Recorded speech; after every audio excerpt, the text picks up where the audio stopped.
Llama Watch 2015. Doesn't want to be caught. Does not want to be caught. The man-to-llama defense proved ineffective, and now we're rocking a zone, and they don't seem to quite know what to do. You see, black llama and white llama have now separated. Moments ago, they had this black llama pinned against a fence. Another one of our stations also has a chopper up. So we're double choppering the two llamas for the day. Well, you wonder how long this can go on.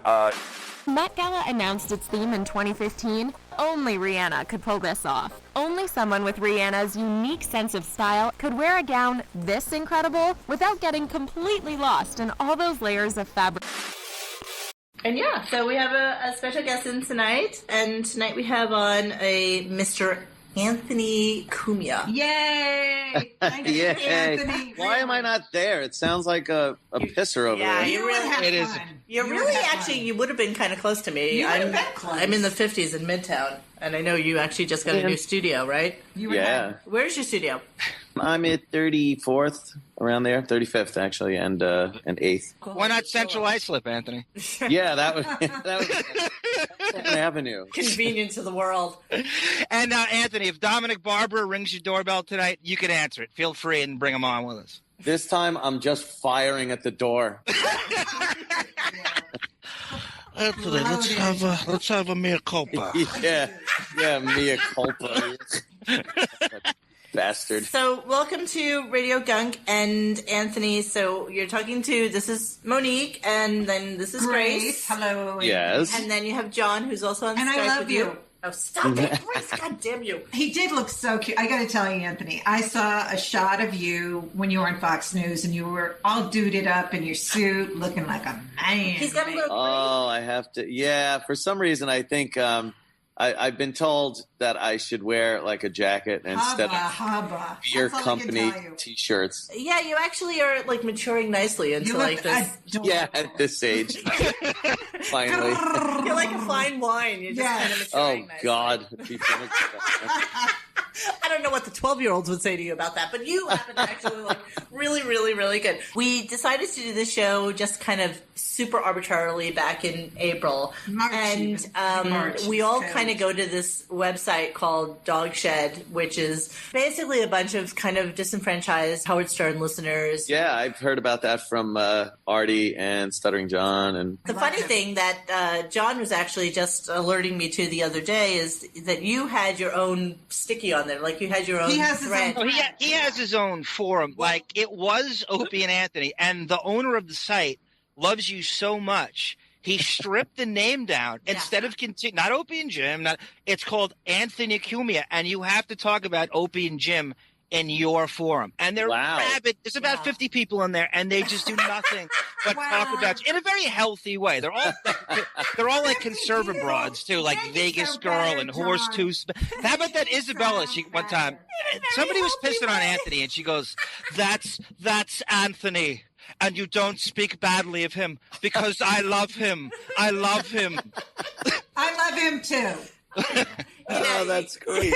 So we decided to start this show basically to kind of talk about where that show has gone and how it's kind of morphed into something that we don't really understand anymore.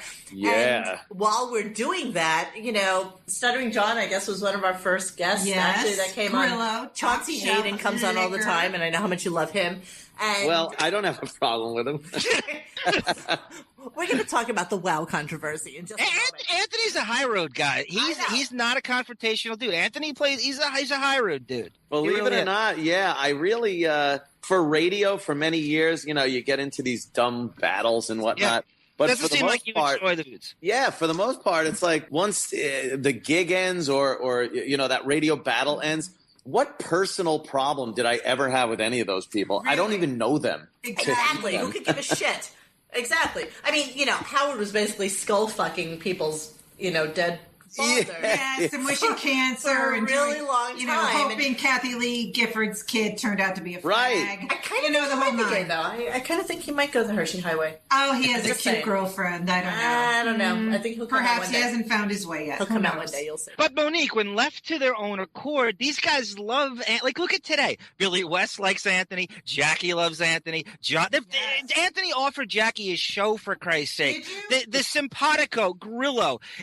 Howard forces these people to hate him. It doesn't exist Yep. on their own accord. Because we all believed I know Grace and I have discussions about this all the time. I and she said no, disagrees. because I don't. But the truth is that, if Howard told us to hate the fucking Opie and Anthony show, we're going to hate the Opie I and Anthony never show. hated Opie and Honestly, Anthony. I never did. I used to get mad for them. Well, good for you, Grace. But the reality is that the rest of us really fucking hated Opie and Anthony. Wimps. And I gotta tell you, I loved Whip It Out Wednesday. If me and my girlfriend... But if you hate Opie and Anthony, why are you whipping out your It was a tits? titty thing. Right. It was a titty thing. It was all about the tits. You're a slut. I know. It was all... You're a pig. It was... Fuck you. It was all about the tits. You're a cunt rag. Thank you.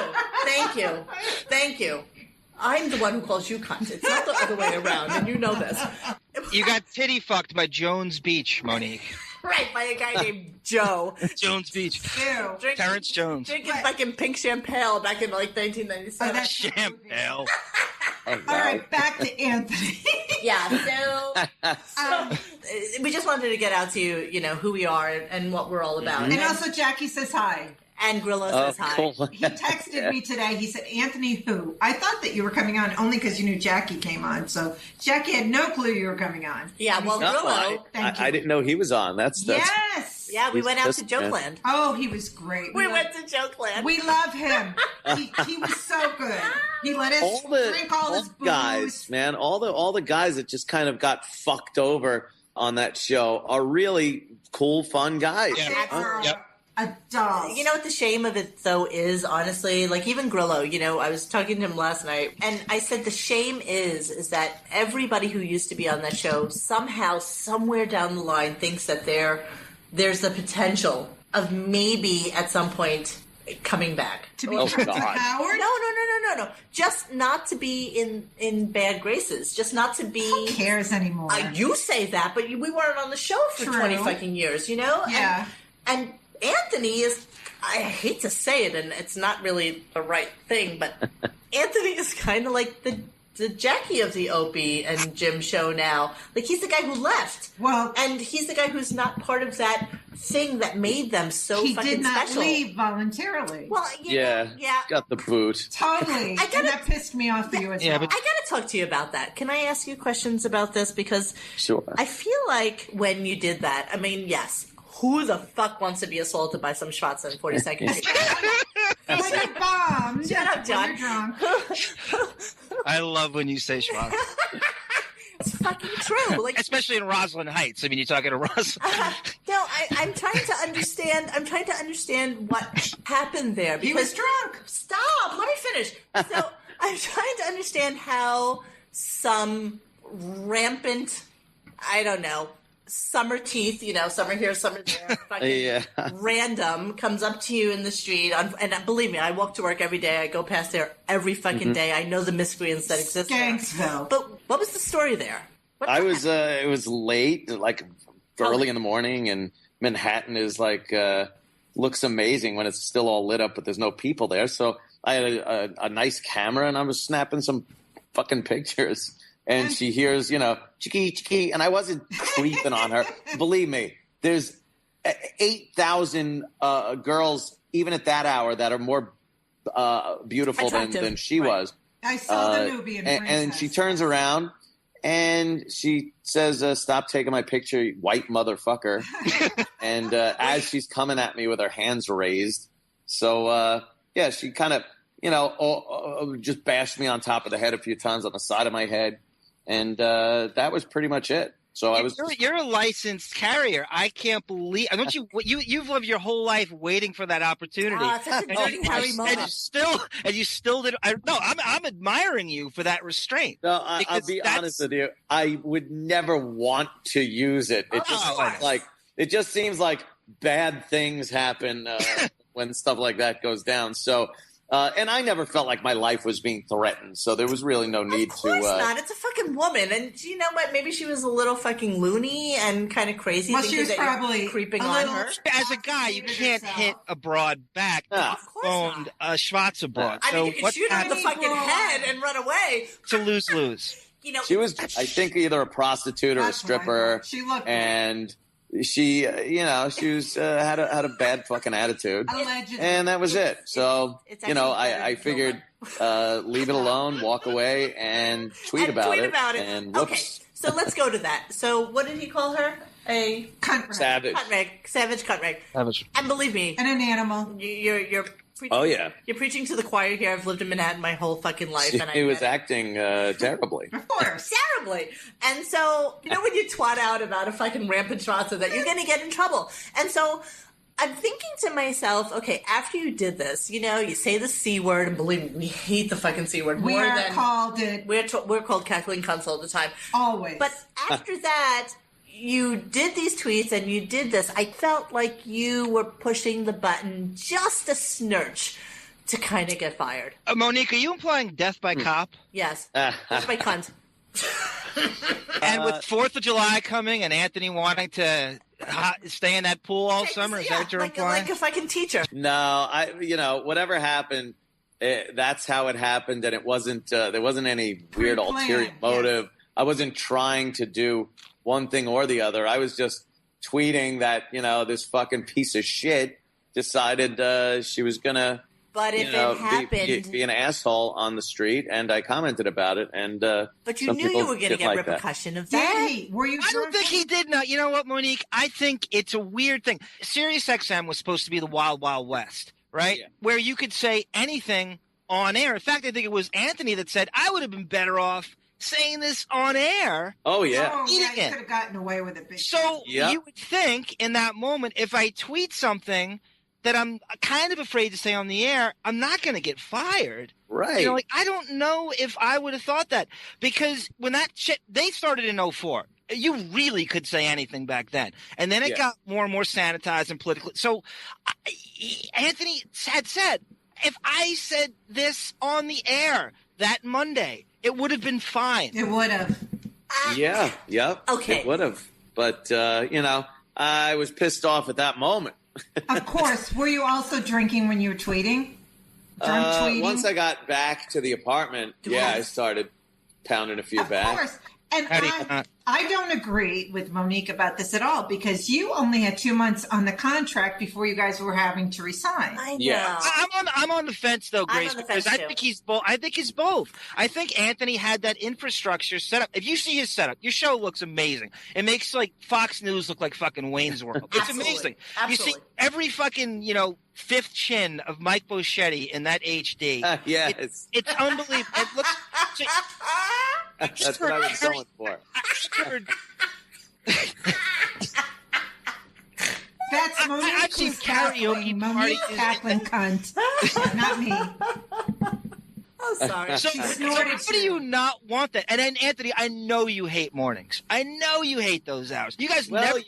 yeah, that's pretty So true. let me I just- did hate getting up in the morning. Who has better hours than you now? Oh, Nobody. now it's There's fucking no great. better gig in the world. You're 4 to fucking 6, 4 days a week. Yeah. Nothing feels less like a job. You'll You're not- never go back to that. You're not It's like working Fridays, though. Habitual medium. All right, so let's let Anthony talk about a couple of things I would here. love him to talk. So we're just blathering on top of We him are. like fucking psychos. Yuck, yuck. So I'm going to finish with my theory because I just kind of feel like, you were let go conveniently right before July 4th weekend. And then you just kind of announced that you were just going to say fucking do a podcast from home like 3 days later. So I know a lot of people like on Reddit and even on our dog shed and stuff are like that. We're like, you know what? He wanted to do this. He wanted to I don't have buy it. it. Which was Monique, I'm sorry to interrupt one last time. Just let me defend Anthony a little bit here, just to play a little contrarian, because I do agree with both of you. Anthony had already been doing kind of pirate podcasts on the weekends. Yeah. So he wasn't a stranger to that whole thing. He had already kind of tinkered with it previously. I know, but he was already building this this kind of sort of gun-toting right-wing guy on air. So it was really super easy, I feel, for him to be able to steal a lot of people from Sirius and kind of jump over to his show. In 2 months? Your thoughts? He's Your thoughts, done in Anthony? 2 months? Yeah, you know what? Fuck it. I would have done the same thing. Back in the day, if Howard would have said within a month that he was leaving K-Rock and going to fucking Sirius, I would have gone, and that would be it. But let's let. Okay, But I feel like Anthony. he built in an audience that was more geared to him than to Opie. And I don't know how you feel about this, Anthony, so you can talk to it yourself. No, that's absolutely true. But you know what? I knew I had to get on the air quickly. People don't just sit around and wait for you. So I knew I had to do it quick. Thank God I had a studio in my basement, right? To be able to do that really quickly. We threw up whatever logistics we needed to actually get the show out to people, and that's how it worked. It had to be done quickly. I couldn't sit around and wait to see what Opie and Jimmy were going to do in October. I needed to strike while the iron was hot and had to do it. So, and I really don't think Opie wanted me around there anymore anyway. So. Yeah, I mean, that was clear. And get the building. Love doing the show with them.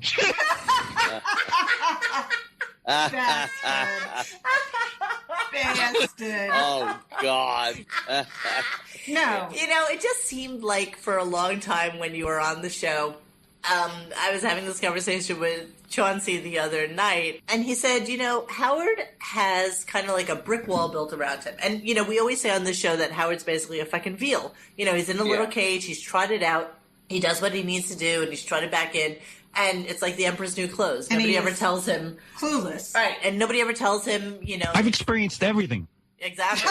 Nobody ever tells him that he's done something wrong or that something's. But you guys were almost the exact opposite. You kind of, instead of the brick wall, you had kind of like a paper bag around you. And it felt like everything got to you guys. Like everything was a fucking issue. And I think it's because of your on-air personas together that made it such a fucking tense situation at Sirius, no? Yeah, I guess I should take some responsibility, but truth of the matter is I'm pretty easygoing. I really am. And even the Howard stuff back and forth that went on never bothered me. Really? That seems hard to believe. No, you know what, Grace? It was always Opie that started it because Anthony would have to chime in and back him up. The second we left that studio, I could give a shit. I wasn't thinking about what Howard said or what fans of the Stern Show said, who rip off and all that shit. It's just it was. But Opie would just, Opie has a way of holding on to a lot Greg of Shells. shit. So, yeah. Congratulations, Anthony, on you got to copyright Greg Shells. Yeah, that is a good one. Explain to us what Greg Shells means exactly, because there's a lot of confusion. I've tried to explain it. I don't think I could do as good a job as you. Well, when you're kind of walking around the studio or Sirius XM, and it's an issue that concerns Opie, it's very sensitive. Whereas normally you would say you're walking on eggshells. Everyone has to kind of walk on Greg Shells a little bit. I love that saying. I think that's phenomenal. Yeah. So talk to us a little bit about the days at Sirius, because I had a clip that I was listening to earlier where it was really just the epitome of perfection of you guys fucking railing. And I think at the time you had maybe Tim Sabian had been moved because Marcy Turk, the ultimate cult guru, had come into Howard's life. Some fidget redhead. Fidget fucking spinner redhead, right. And she was getting things done. With hoop-de-hoop eyebrows. And she was getting things done over at Howard's show. And then Tim got pushed over to you guys. And so how was the relationship with like a Tim Sabian when he came over to you guys? Well, Tim's like crazy. Yeah, he also goes poop when he takes a shitty. He has diarrhea. Yeah. No, go ahead. Tell us about Tim. And he doesn't clean it up. Come on, Tim. And because he was, in the Stern camp over there, even though we had worked with him at YSP in Philly, I didn't trust that he had our best intentions. Of course. He wanted to move you guys to afternoons because you were conflicting. That I was like, no, I'm not doing afternoons. It's not going to happen. So if you want to continue discussing this, call my agent, because it's a breach of contract, which was signed that said we do morning drive and it can't be changed. And he pulled way back and just was like, hey, just a suggestion. But in the meantime, it was like he really wanted to do it. And I didn't, so I think Opie kind of wanted to do it for some fucking reason. I don't even know why. I thought you hated mornings, Anthony. Did you? I guess you got used to it. And fucking mornings, but I knew that it was an important place to be. Right. Yeah, like, doing a live show, you got to do mornings. I don't know if I buy that entirely because of now everything's so 24 hours and everything's so on demand. Like Rush Limbaugh gets higher ratings than anybody does, and he's on from 12 to 3. Your energy in the afternoon when you guys are on NEW definitely usurped what you did on totally XM. Number one for that. Yeah, it was. You were shot out of a cannon. When we went over to XM, that wasn't the story. It was still radio as usual. Even though it was satellite, the day parts were still the same. You wanted to do morning drive. We still kind of fell into that whole thing. Yeah. And I don't know. I just thought going on it in the afternoons was kind of like a demotion kind of a thing. I think it really was. I thought it was really curious in that weird fucking time frame where you guys would be at K-Rock after Howard left and all the shit stirring was going on there, and then you'd fucking walk over to the XM. I mean, how did that make sense as a working fucking profile? Yeah, it was really stupid. Well, each company, XM at the time, it wasn't even Sirius XM at the time. Right. XM didn't want us broadcasting our entire show from K-Rock, and K-Rock didn't want us broadcasting the entire show from XM. They wanted their parts to be in those studios separate. So we had to do K-Rock first in the morning from 6 o'clock, and that was broadcast on K-Rock and on XM, but it was an FM clean version. And then at 8 o'clock, we would walk over to the XM studios and do 8 to 10 as a pure satellite show. When XM merged with Sirius, you guys clearly must know. I mean, because Howard always claims to never know how many By the way, that's like when Poland merged with Nazi Germany. Yeah, like Bosnia merging with Syria. It wasn't really quite a merger. I've never seen a company destroyed like XM was just destroyed by Syria. The Kardashian cleansing in fucking Serbia did not actually occur. It was just... That's a brilliant analogy. I wish I understood American history. Yes. I wish I went to school. I think that's right. I think that's a brilliant analogy. I don't think so. Well, what I want to know is, did you guys actually know what your listenership was? At least quantifiable numbers? No, never knew. If anyone knew, they never told us. But I honestly just don't think the two-way technology was there to know what anyone was listening to at any given time. They could tell how many subs Sirius had and XM had, but they wouldn't know what anyone was listening to at any given moment. It just wasn't. They didn't have that kind of technology to send, for a radio in a car, to send back, hey, I'm listening to 60s on 6 or something. So we don't know. Yeah, there's no way to tell. They could do polls and call-outs and things like that. Yeah, I don't want to try to get an idea, but I don't think that works very well with satellite. I don't want to get Bananarama on you, Anthony, but I heard a rumor that they were doing it like where phone calls, call-ins to a show.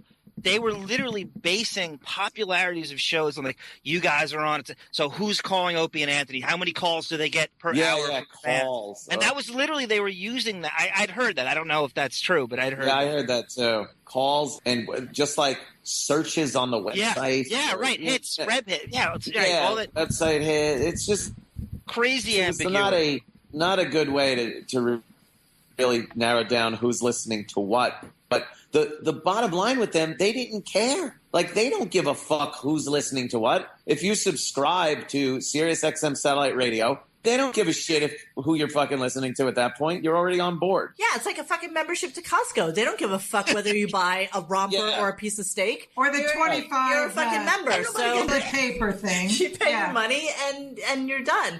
But I don't understand how it's a really good working profile. When they're rebuilding his fucking studio for multi-millions of dollars. Oh, yeah. And you guys are basically in a room, I don't know, like the size of where Grace and I are right now.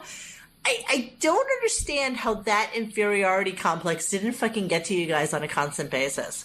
Everybody over there is a second-class citizen. It's Howard Stern and everyone else at Sirius. There's no denying that. There's no mistaking it if you're an employee there. He's got that entire wing of the building where, you know, it doesn't matter who you are or what you do, it's serious. You don't walk through those doors unless Howard says so. And, you know, that's how it is. You know, you either accept it or leave. I really had no problem with it. I could give a shit. And you know what? That's good for fucking you, by the way, because John and I were just talking about how basically Opie and Jim at this point are company guys. I don't think they're funny at all. They're company men who pretend under the auspices of rebels. Yeah. They really need a boss. They need that structure. They can't do what you did. They don't have the balls. And Opie brags about how he's so rich and he could break out. He doesn't need to work. And Norton does all these gigs all over. He's working casinos and shit. And they don't need that. But apparently they do. They need a boss. They need to be told what to do. They bash the company, but they continue to re-sign. Yeah. It's what it is. I mean, I would have re-signed again and again and again. It was a great gig, great paycheck, and, you know, very little pressure. Anthony? So, yeah, and I was having a great fucking time doing it. I mean, even with the shit going on, you know, me and Opie obviously have our personality quirks. Yeah, no shit. I was going in there on a daily basis, having a lot of fun and laughing a lot. It's like a marriage, ups and downs. And now you're actually banned from the building. Oh, yeah, are you? He is? Yeah. That's how insecure this motherfucker is. What harm? And by the way, he was banned from the building when the show is off. So they're working Anthony was there. What was it? A Thursday? Anthony, you tried to go. What show were you doing? John Fugelsang? Andy Cohen? Yeah. Joe Rogan was co-hosting for Opie and Ant on the Friday they were off, right? That was... Yeah. It was a Friday they were off. It was him and Ari Shaffir. You know, they said, yeah, why don't you come on up? And I'm like, fuck yeah, I'll do it. And security wouldn't let me up. There was a big problem. And finally... Didn't you want to just... said, no, you can't. You're like so evil. You're like the fucking Bob Levy. Really? Well, John is also... How did they qualify that to you? Because obviously you know these people. You saw them walking in, and you started in 2004, right? So you left, and you were there for 10 years. You know these people. You know, certain guests that have come up there have literally killed people. Well, that's what they thought, that you're packing a piece and you're going to go postal. No, I think they just, you know what? He's just persona non grata. You know what? He has left the fucking fold and he is done. And what really gets you is, and this must have hurt you because it would have hurt me terribly. You know, these guys didn't stand up for you. 2 months thing, they didn't fight for you at all. You've been with this person for 20 years, ups and downs, not even friends anymore, really. But what are they going to do, Grace? But I agree with that. I agree. 2 months, it's whatever. It's a fucking business, though. It is business. Yeah. Of course it's business. If you and I worked together and you left... Well, how many times have you wanted to fire me, all Monique? the fucking time. But yeah. But if we worked together and you decided to leave and you said to me, Mo, you know what? This is really fucking killing me. He didn't decide to leave. It may have been unconscious. Oh, bullshit. I'm telling you. I'm fucking telling you. Yeah, you laugh. You laugh, Anthony. I'm right, You Anthony. fucking laugh. But meanwhile, there you are with your state-of-the-art fucking facility. 3 days later, promoting that you're going to do this thing for like $6.95 a fucking month, taking all of your little conservative, you know, Donald Trumpish kind of guys with you. By the way, your girlfriend's a 2. And then all of a sudden, here he is making his own money. He doesn't have to listen to some fucking Karmazin. He can be his own man. But, by the way, your studios are psychotic. Like, seriously? You are so ridiculously state-of-the-art. Everything else looks like the fucking Robin Bird show. I figured, you know, we had to be. We had to, like, totally take it to the next level and not just, you know, have a fucking webcam and a little Xbox headset. You know, Whoa. I wish you were here. On PlayStation. I'm sorry, I got to play. Oh, okay. Yeah. So much fun. Speaking of which, I don't think I've ever been more jealous in my life of envisioning Anthony playing, like, you know, Grand Theft Auto 5 or, you know, Call of Duty Black Ops till 6 in the morning, like in 2003. I mean, is there any better scenario than that? You set a very dangerous precedent because everybody got jealous of you guys after that. Everybody tried to get fired. You mean they got to pay us out for 2 years? Oh, that was a great one. Yeah. Let's discuss what he did to get fucking fired. You know, I don't know if people realize this. Fucking fired. I don't know if people realize this. And this was like such a huge story on a slow fucking news day. Yeah, the news day was... Heathens. Okay, so BFD, these two people go into St. Patrick's Cathedral and they simulate sex there. You know what? I've had sex in really random fucking places, not recorded, but the reality is that on any other week, if Saudi Arabia was raising oil prices or whatever it was, it would not have been a big fucking deal. Yes, it would have. Well, no, it touched on a lot of issues. They still would have gotten big press. I know, but it was actually a pretty fucking astounding thing that you guys pulled off there. But they didn't do it. They had these wimpy, slave people who followed them. It wasn't their fault. Nobody made these people bang somebody in St. Patrick's Cathedral. And did you know the guy died? I read that. What? While doing research about this. The guy that was simulating sex or getting it on at St. Pat's, he's dead as a fucking doornail. What happened? Was he fucking in Central Park on a fucking horse and carriage? No. He was a crazy drug addict. Exactly. He's dead now. Dead as a doornail. What was he fucking in the crown of Statue of Liberty this time? No. He just died. He was a drug addict. Yeah. Oh, I want to ask you something, Anthony. Just a curious question. I'd let him answer it, please. Answer it, Anthony. Did you think you guys should have been canned for that? I don't think... probably not. I don't think so. You know what, though? At the time, shit was just starting to go bad with PC and awful. Everything like that. In the past, they just let you get away with anything. So that was kind of what they paid us for. Hey, be crazy, be outrageous, get us ratings. And that's that. And for some reason, that all just stopped. I mean, that is non-existent anymore. Oh, 100%. So talk to us about the fabulous Karmazin gag orders. Oh, God, I was just going there. Yeah, so... I miss Howard doing well, the Mel, Imus. you know, to his credit, he's a smart business guy, and he knew his golden egg-laying goose was Howard Stern, and he was trying to tell us all the time, like, where's the upside? How am I supposed to go to my stockholders and tell them that my afternoon show is, beating up on my morning show that makes all the money? Oh, boo fucking who, though? Seriously. Yeah. It's just so insignificant. Why is he threatened by that? Right. And I'm a sports guy, and when you're supposed to play better when you're angry. So I would think it would be poking at a hornet's nest. I would want you to poke at that hornet's if I'm Karmazin. I agree. I would want him angry. I want that give and take kind of fight thing. I mean, that's what Howard built his entire reputation on. But he's a big fag boy. Stop. No, he is a fag boy. He built his reputation on fighting with all, like, the DeBellas of the world, and built his reputation on it. But when it came to it actually being in his own house, that was a different fucking story. He's a puss boy. He never, ever mentioned you guys on air. No. Just random, like off. He would never give you the satisfaction. Not the name, just sort of like my imitators. The clones down the street. Yeah. That was a good one. Yeah. My clones, or, whatever. Which is so funny to us because he knocked off so much shit from, what's his name, John? I'm a little drunk right now. Steve Dahl. Steve Dahl. And Fartman. And Fartman was stolen from National Lamp. Anthony, you got to hear the Steve Dahl rip. If you get a chance someday, we'll do a side-by-side, send it a YouTube video. By the way, our own Benjamin was the one who put together that fake AGT Howard. Oh, my God, that you guys played that you thought was real? Oh, so funny, dude. Yeah. You thought that was a real tape? I thought it was real. That was great. To Anthony's credit, though, he caught it that it was fake because it was so well done. It was like blended in. Anthony, about 3 minutes in, is going, no. I don't think wait a minute. They wouldn't do that. So, Howard dry hump and Nick Cannon up the ass. That was gross, though. He did. It's not like he didn't do that, though. He did. Yeah. And the thing that killed me about him now, he's saying, because he got canned because of Simon Cowell, whatever. We know he got canned.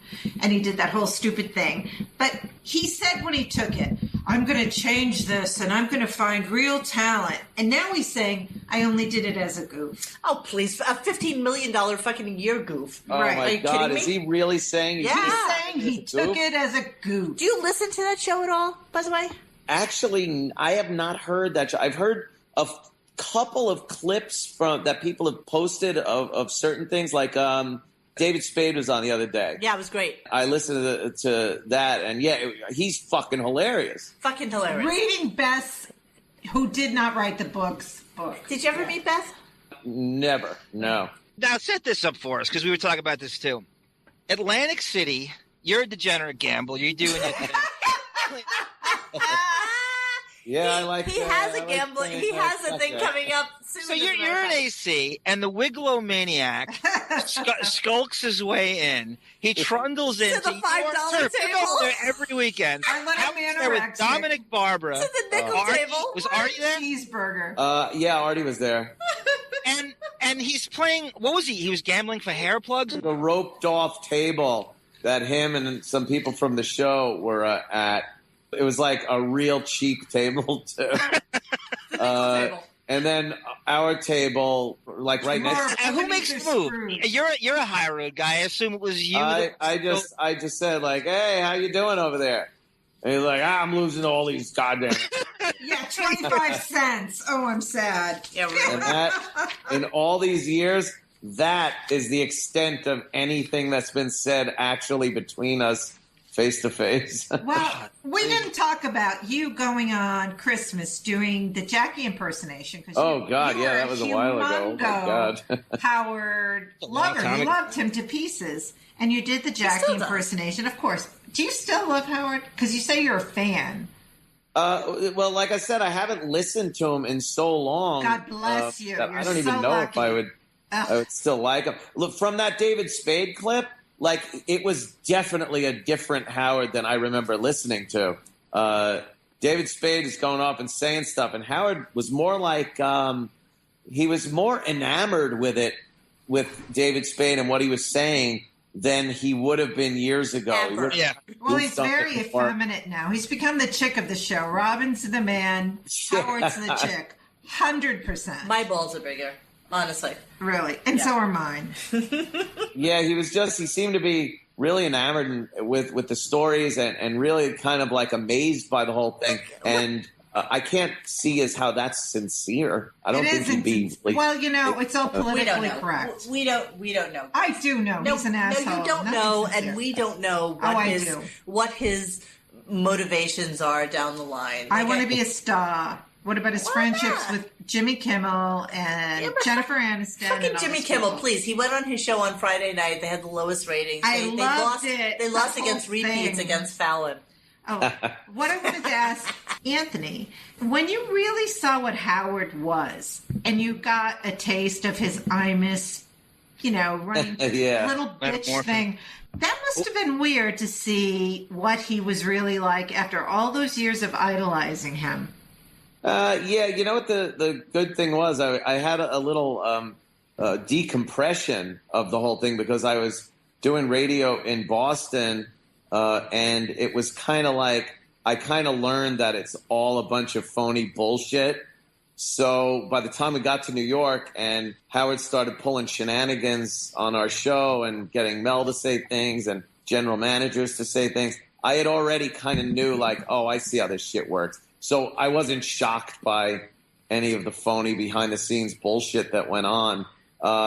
It kind of sucked because I was under the impression that he kind of got out there and fought those battles like he did against John DeBella and all the rest of them. But we all did. We all felt the same way. I was really curious about the comedian aspect of Howard Show versus what you guys were doing. It seemed that after Jackie, after Artie, the comedian element was gone from Howard Show, and then you guys kind of took the helm, basically, and would have on every fucking funny human being that was appearing anywhere. Did you feel kind of like maybe Howard blacklisted a lot of comedians if they came onto your show versus his show? He did? Yeah, I think he was playing those dumb fucking games, and those are the same games he would goof about. He would tear apart Leno and Letterman and whatnot. Well, more so Leno, obviously, for Leno, refusing to take a guest because he did the other show first. He's like, what kind of a pussy, would do that? And it's like, oh my God, he's doing the exact same thing with guests that we were supposed to get. And as far as the comics go, I think he thought he was too big for a lot of the comics that were knocking around New York. That he thought he was a comic. Unless it was Seinfeld or, someone huge. Romano back then, right. He wouldn't have him on. They had to hit a certain status level. So it'd be like Louis C.K., Amy Schumer, people like that. And then he would pull the move where he'd go, okay, well, they do his show. They can't do my show. Like it's somehow watering down, even though they built their bones on Opie and Anthony, sitting in for not 50 minutes, 2.5 hours. Yeah, the whole show. Like, we would rather have a comic on and just talk than do an interview or have them do their act, God forbid. Oh, that's the worst. Yeah,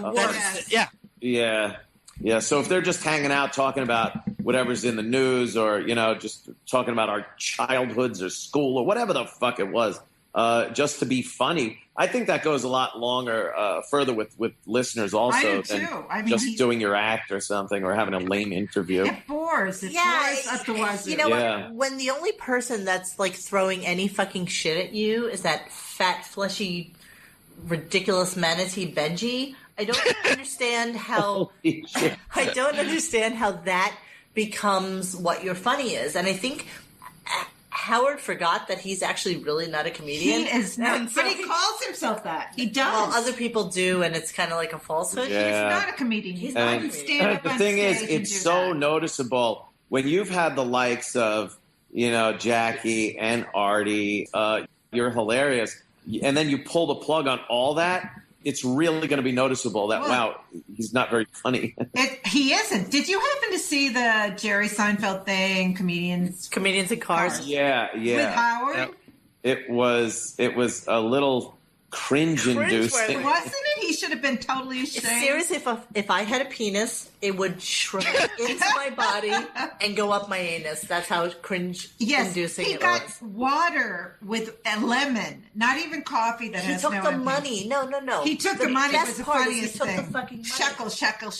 Oh, yeah. It was I'm a basketball official, okay? And I did a tournament at East Islip High School last year.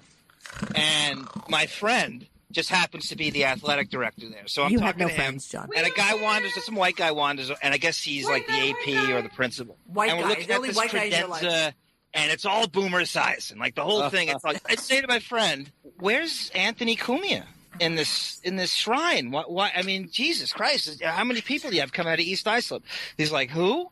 I go, Anthony from Opie and Anthony. He's like, he's like, dude, I don't know. Take it up with the big guy. So I turn to the principal and I go, come on, Anthony Cumia, get him in here. Get him. He's like, no, we're not.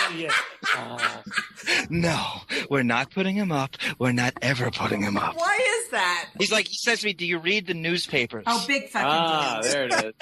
It's just so easy now to try to solve an argument by calling someone racist, sexist, homophobic. It's so easy. It is ridiculous. We're racist and sexist. And I'm not. Nobody cares about us. Anthony. I said to the principal, Anthony, I'm like, well, you're going to see him at the prom probably. Really? I got to ask you about your love life. I said to John the other day that I would have fucking pushed Ashfasa right in front of the fucking bus. Well, you would have pushed anybody in front of the fucking bus. She hates women. This is a broad that hates women, and she's a bitch and a half. Shut up. All right. I want to ask him a question. I want to ask you about your love life, Anthony, because I find it totally fascinating. That you buy Thin Mints on a daily basis. No, that you date young broads. We're not going to fake it here. Not that crazy. I get, 17, that I'm hanging out at the junior high schools or something. All right, you're hanging out at high school. It's always the high school. High school. Thank God. Did you go to the prom or did you bring your girlfriend to your high school reunion? That I'm not sure. I believe I did both of those things. Oh my goodness! I went to my high school reunion with a girl. I guess she was 18. I guess. It's in a Kip Winger over there. She was menstruating for more than a year. Perhaps. But what the worst part of it is, How do you go to a prom? And did you get prom king? I'm curious. No, they were definitely not crowning me prom king. But how did you feel? Wasn't that like really weird being? Oh, it was. I didn't do any of the thing. I like hung out. It was by the water, so I hung out by the dock. And did you get drunk and smoke joints and just say, yeah, we just kind of hung out there. Yeah. I was, So, who are you dating nowadays? What's going on with your love life? I am completely, absolutely cleansing myself. I am single, and I am watching a lot of television. It's great. All right, so I have some quick questions regarding your incredibly psychotic, right-wing, gun-toting persona that you are. And I love you, honestly. You love him now. No, I don't, actually. I love you, Anthony. I want to ask Anthony some quick questions. Go for it. Anthony? Yeah. Are you beer can thick? Oh, right. What's the penis thing with you? What is that? That would be a freak show. No, He is Guinness taps. I want to ask you, did Opie have an Aunt B? And did she ever make you apple pie? Wait. What? You asked the beer can thick question. Yes. And this was a really big point of contention last week. Because everybody was saying that she doesn't like a big cock. I don't like a huge beer can thick. Well, no. That's crazy. You so didn't like the big cock that even when I was walking my dog home with you continued the conversation. Well, it hurts. How you don't like the big cock. Who wants a big beer can okay, so let him answer. I've never had children. I don't have this big wide open gaping. Hey, did you ever hear of the Howard thing when he went off on Lena Dunham? And he said that she looked like a female Jonah Hill. Yes. And that she took off all her clothes. Yes. And he felt like it was rape. Yes. Then he backtracked. Yes. Had the girl on. Yes. Oh, I think loves you're her. hot, funny, and talented. All right, I gotta close with this. Okay. Color me self-indulgent, but I'm a fellow karaoke file, and I love to sing early '80s soft rock bullshit. I have in my possession you singing Gino Vanelli, "Living Inside Myself." Oh, go for it, can Chaps. you? Living outside your love.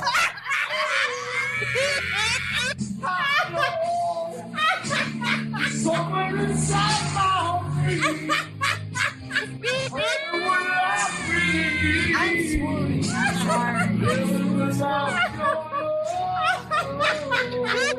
Very white, David. I'm sorry, karaoke. Anthony. It's a blast. You're so earnest too. Oh, You love that song. But it was adorable. You gotta. If you don't put Own it. 1,000% Exactly. for karaokeing. It was great. When I was a kid, I thought that was Barry Williams who sang that. I really did. He sounds like Barry Williams when he earnestly sang. God, that was great. When you karaoke again, please, I want you to do like shit like Paul Davis's "It's Gonna Be a Cool Night, Just Let Me Hold You By." Anthony's gonna go. So let me just do a little bit of his plug. So Anthony's show is on Monday through Thursday, 4 to 6 p.m. He has the new show that's coming on Pat Dixon's New York City Crime Report, which is on Tuesdays at 7 p.m. And he has his Anthony Cumia poker tournament at Mohegan Sun, which will be on Thursday, December 3rd. And then on Friday, December 4th, they're doing a comedy show. You can go to his website at anthonycumia.com. I don't know what your Twitter handle is. What are you? At Anthony Cumia. Okay, so you know what his twat is now. So it's Anthony Cumia. I'm going to twat you. So, Anthony, thank you so much for coming on. I love you. Appreciate it. And she's going to tell you. She's going to tell you she loves you 1,000 fucking times. Thanks so much, man. You are a riot, Anthony. Thank you. Thanks for having me on. Definitely. All right. You were awesome. Very cool. Talk to you soon. Bye-bye, baby. Bye. Bye. That was fun. Yeah. I love him. And I'm not kidding. I do. You love everyone. I do, but I mean, anyone who comes on our show, I love. And he didn't have to come on our show. Oh, nobody has to come on our fucking show. We're like this little pissy pot. Babe, nobody has to come on our show. Exactly, so it's thrilling. Nobody has to come on our show. I love him. All right.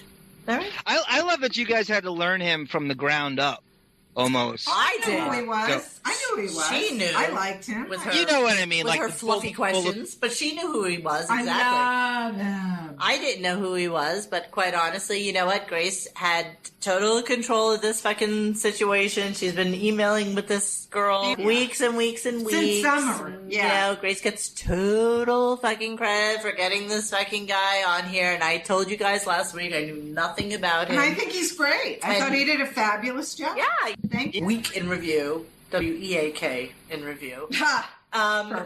Let's discuss what went on this week. And actually last week, because we weren't on last week. Or the week before. No, it hasn't been 3 weeks. It might have been. We did Cabby, and then I went away. So let's see what happened. So there were a lot of interviews that I didn't really listen to. I got to be honest with you. Let's start off with the planted phone call from Pittsburgh Pete, which I thought was kind of that was Wednesday or Monday? This was actually just the other day. This was just yesterday, I think. So okay. We'll kind of set it up that he basically was, the classic planted caller to basically throw Shuli under the fucking bus, because the thought was that he was in Artie's camp and that he was the spy for the show. So let's see if we can hear a little bit about that. That's I know. Ridiculous. I know. Let's hear. People are when people stop talking about me, there's a problem. The guy Pete? works for you, Howard. He can't talk shit. Shuli doesn't talk. Do you talk shit about me? Yes, no, he I does. don't, Howard. Why would I? Well, maybe some days he does. Who knows? What? Shuli, Pete, let me ask you something. Let's say Shuli talks to Artie, and he says, "You know what? Talks to who? Howard's a dick. Howard's a fuck. You are. Howard's an asshole." Yes. Well, I don't care really when it comes down to it, Pete. Honestly, as long as Shuli puts in a good day's work for me, and right. Yeah. See, so here's the weird thing about that. He never is that nice to people that are being thrown under the fucking bus. No. Not unless it's prepared. Did you spill on my fucking Yes, rug? I did. Did you spill red wine on Yes, my I rug? did. You know what you do? What the fuck? We don't have to take our clothes Oh, off. shush.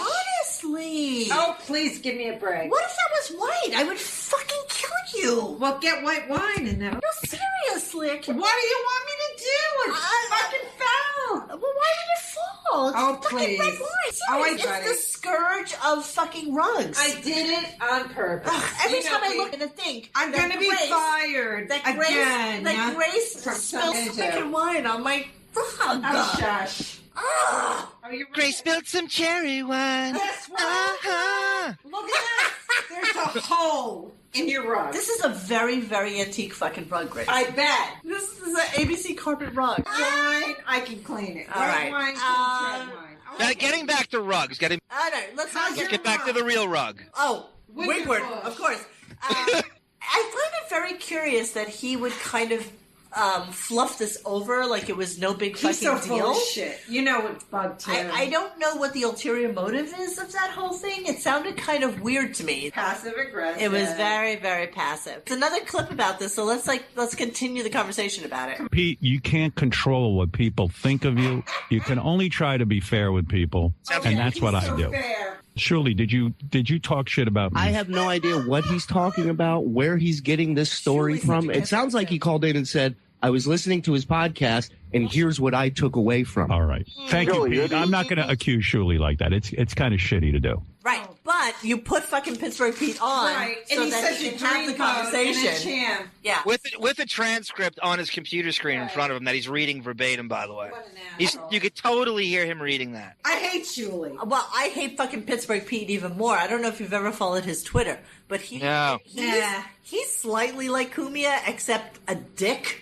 Like Yeah. he's right-wing conservative douchebag. Like he talks shit about people like you can't even imagine. And it shocks me actually that Howard embraces him the way he does. He doesn't have him on that often. But when he does, it's clearly a planted call that he wants to fucking make a little shit stir about. Oh, Shuli's talking about me. I know, but he. shocker. But it was weird that he would be so passive about it. Like he wanted to hear the story about Shuli being a fucking turncoat, yet he didn't blame Shuli for any of it. But I that find was weird. totally passive aggressive. I know, He's that's kinda- showing Shuli I know you're talking about me. Beware, you little shit. And look at how unaffected I am by it. I have such a thick skin now. Right. And Oh, really? Please. Yeah. And he's not afraid to bring up Artie, too, at the same time, which we all know that he's very afraid to bring him up. Well, but in the real sense. Artie has been so fucking contrite lately, it's almost scaring me. I can't even keep up with it.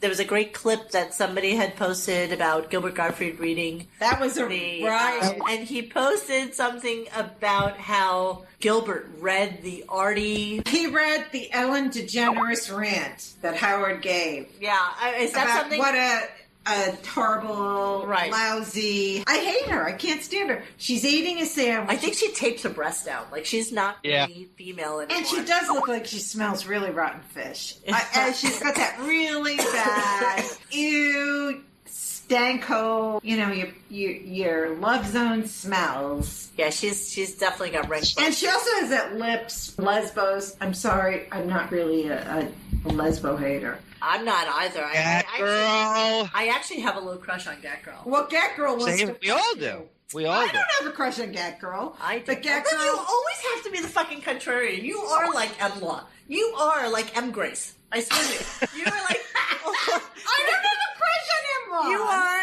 Sorry. On Gat Girl. She's hot for you. She's not hot for me. Why would I have a crush on someone who's hot for you? She's Please. my girl. She calls me whore all the time. And she wants to fuck you. She does not want to fuck me. Yes, she did. She said, I wanted to fuck you on our thing. Doesn't have a penis. She cannot fuck me. Well, that's all. But she wants to. I love you, though, Gat Girl. Of course you do. But I know you don't want to fuck me, but if you saw me, maybe you would. You think I look like Ray. You know I'm cute. I'm fun. No, you're not cuter. We're both cute. Oh, no, you're not. Twat, I'm cuter. Ask people who've seen us in person. Who's seen us? Nobody has seen us. Who's seen us? Nobody has seen us. Grillo. Jackie. Let's bring in Grillo for that. Grillo, Jackie. Grillo, well, yeah, but none of them have commented on us. Have an Are You Hot with Jackie's show, Jackie's old show, with Grillo and Jackie's judge. A zillion times. Yeah, but that's Jackie. He's 200. No, he's 68. And if I was an ugly fat dog, you are so not. Obviously, that's not who you are, Graceful. Of course not. Okay, get back to Vaginefeld. She wouldn't even be the funniest person at her pool hall. Exactly. And also, no, she would not be. And then she was doing this whole shtick about, this I just killed, eating it, and she's saying, where are we? I don't know. We're talking about Ellen and... Ellen. So this week, Beth posted one of her 4,000 Instagrams, and it happened to be...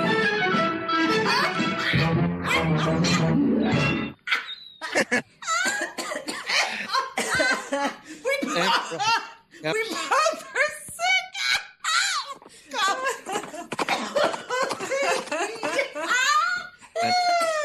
Okay, so there was a little clip of two little, I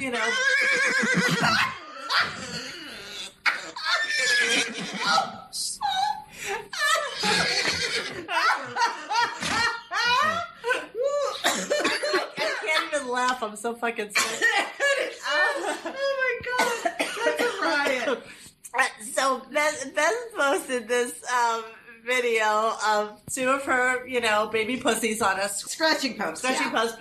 And as she's filming it, Consuela says in the background, so defeated. So fucking defeated. I just love that Beth didn't pick up on it, that it made it into the shot. Exactly. That she actually so retarded. She let that go. I know. It's pretty fucking funny.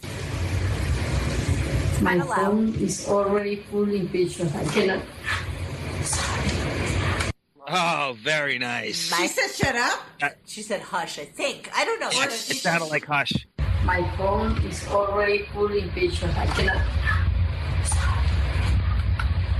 I fucking love that. I have to tell my phone is already... She is deleted. She sounds... Her phone. Yes. Yeah.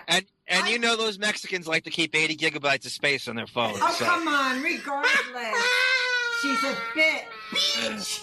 And the fact that... Well, I'm just telling you how much that takes to fill that phone up. Well, that really pisses me off, and that made me angry. And also, I am now doing a GoFundMe Free Consuela page.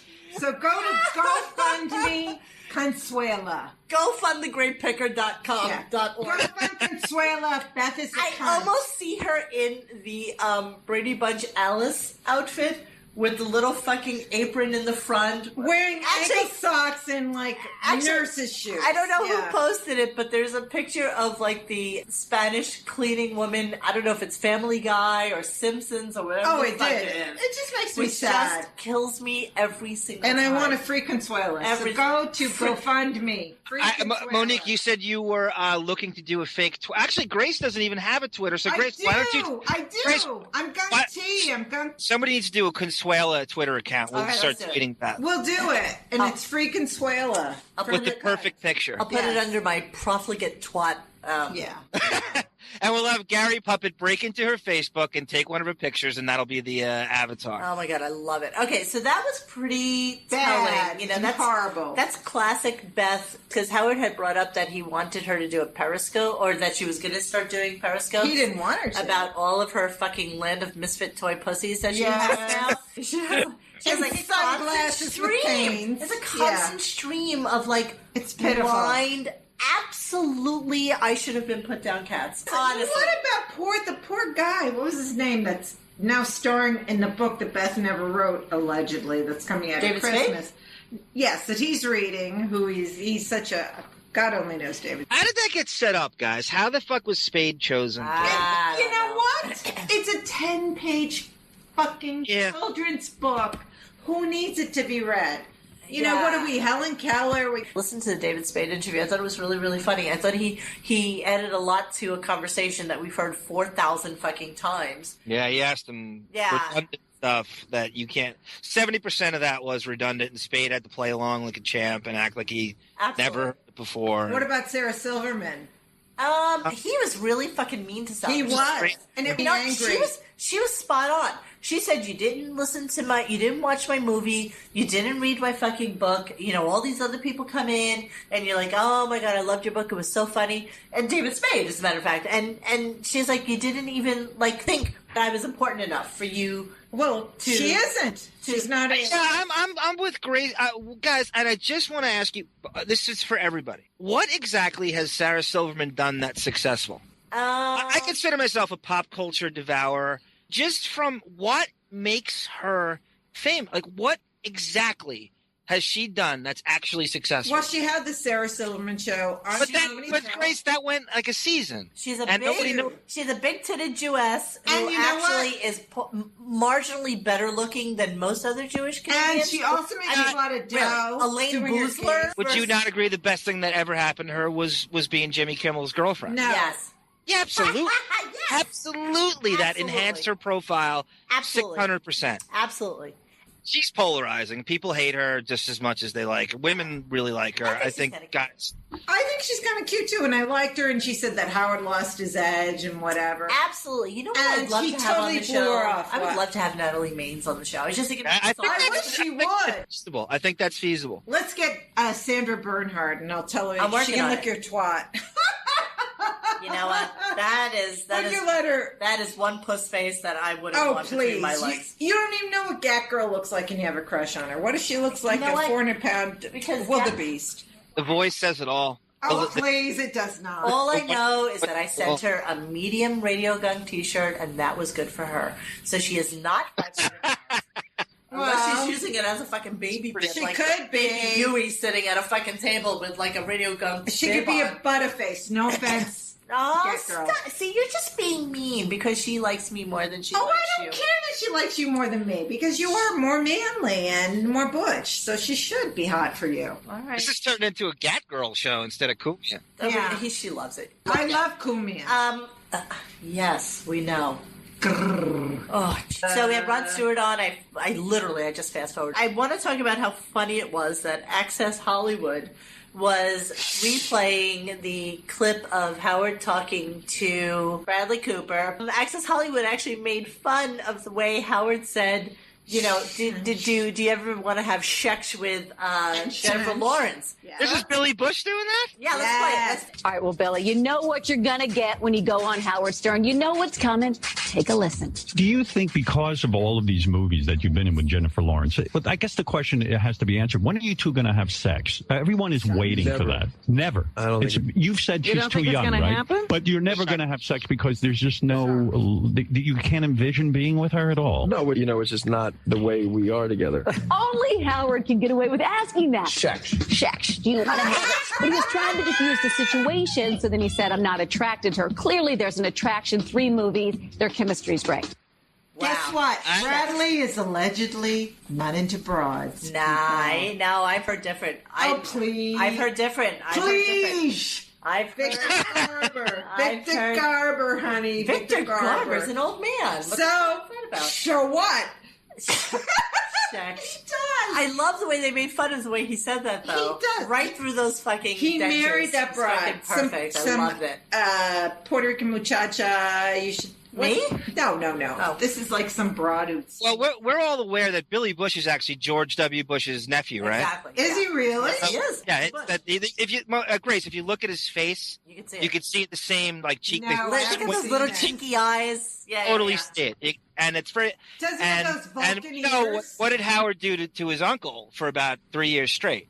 Yeah, but I think there's a tie-in with Access Hollywood where they always have fucking beef on, and it's just kind of like some weird tie-in. I'm sure Howard pays for it. Does she do anything for Access Hollywood? It's the other show. Doesn't she do extra? It's extras she does shit for. Yeah. All right, so let's wrap up with talking about which, there was some little interesting tidbits in it. So Steve Langford did an interview on a show called what? Boring Dave? Al's Boring Podcast. Yes. Okay, fuck all of you fucking people who bitch about our show because I'm listening to Al's Boring Podcast seriously, it is fucking boring. I was sick today all day today, as you know. Then I'm laying here with like 102 fever trying to listen to fucking Steve Langford, who is also boring. And this guy, and this fire engine's passing in the background, and all sorts of fucking shit noise. But we stink, Monique. We're cackling drunks. Yeah, people expect us.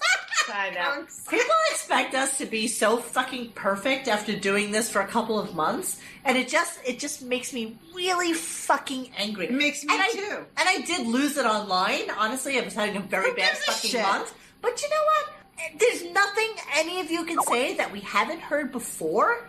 So whatever you need to comment on, it's fine. I don't even give a shit anymore. No, we don't. And by the way, today is our first day with our new sound system. And it costs a lot of dough, people. Exactly. And we are not professional. Exactly. I don't know how to work the fucking board. People. I don't know how to, monitor everybody's fucking sound. We're And just trying to do a good get people to listen. It takes a lot of time to figure that shit out, and I have a big fucking job I have to go to every goddamn day. We all work. So just a little fuck you and a thank you to all of those people that were defenders of our lives. They defend our cackling. The beauty of you is you're not Scott and Todd. It's our own thing. You have an original. Exactly. The best part about it is that if anybody ever thinks it's forced or anything, seriously, I'm genuinely laughing. When I'm at my office, a lot of times, somebody will call me. I start cackling at home all the way down the fucking way and say, "Money, what are you fucking laughing about? What's so funny right now?"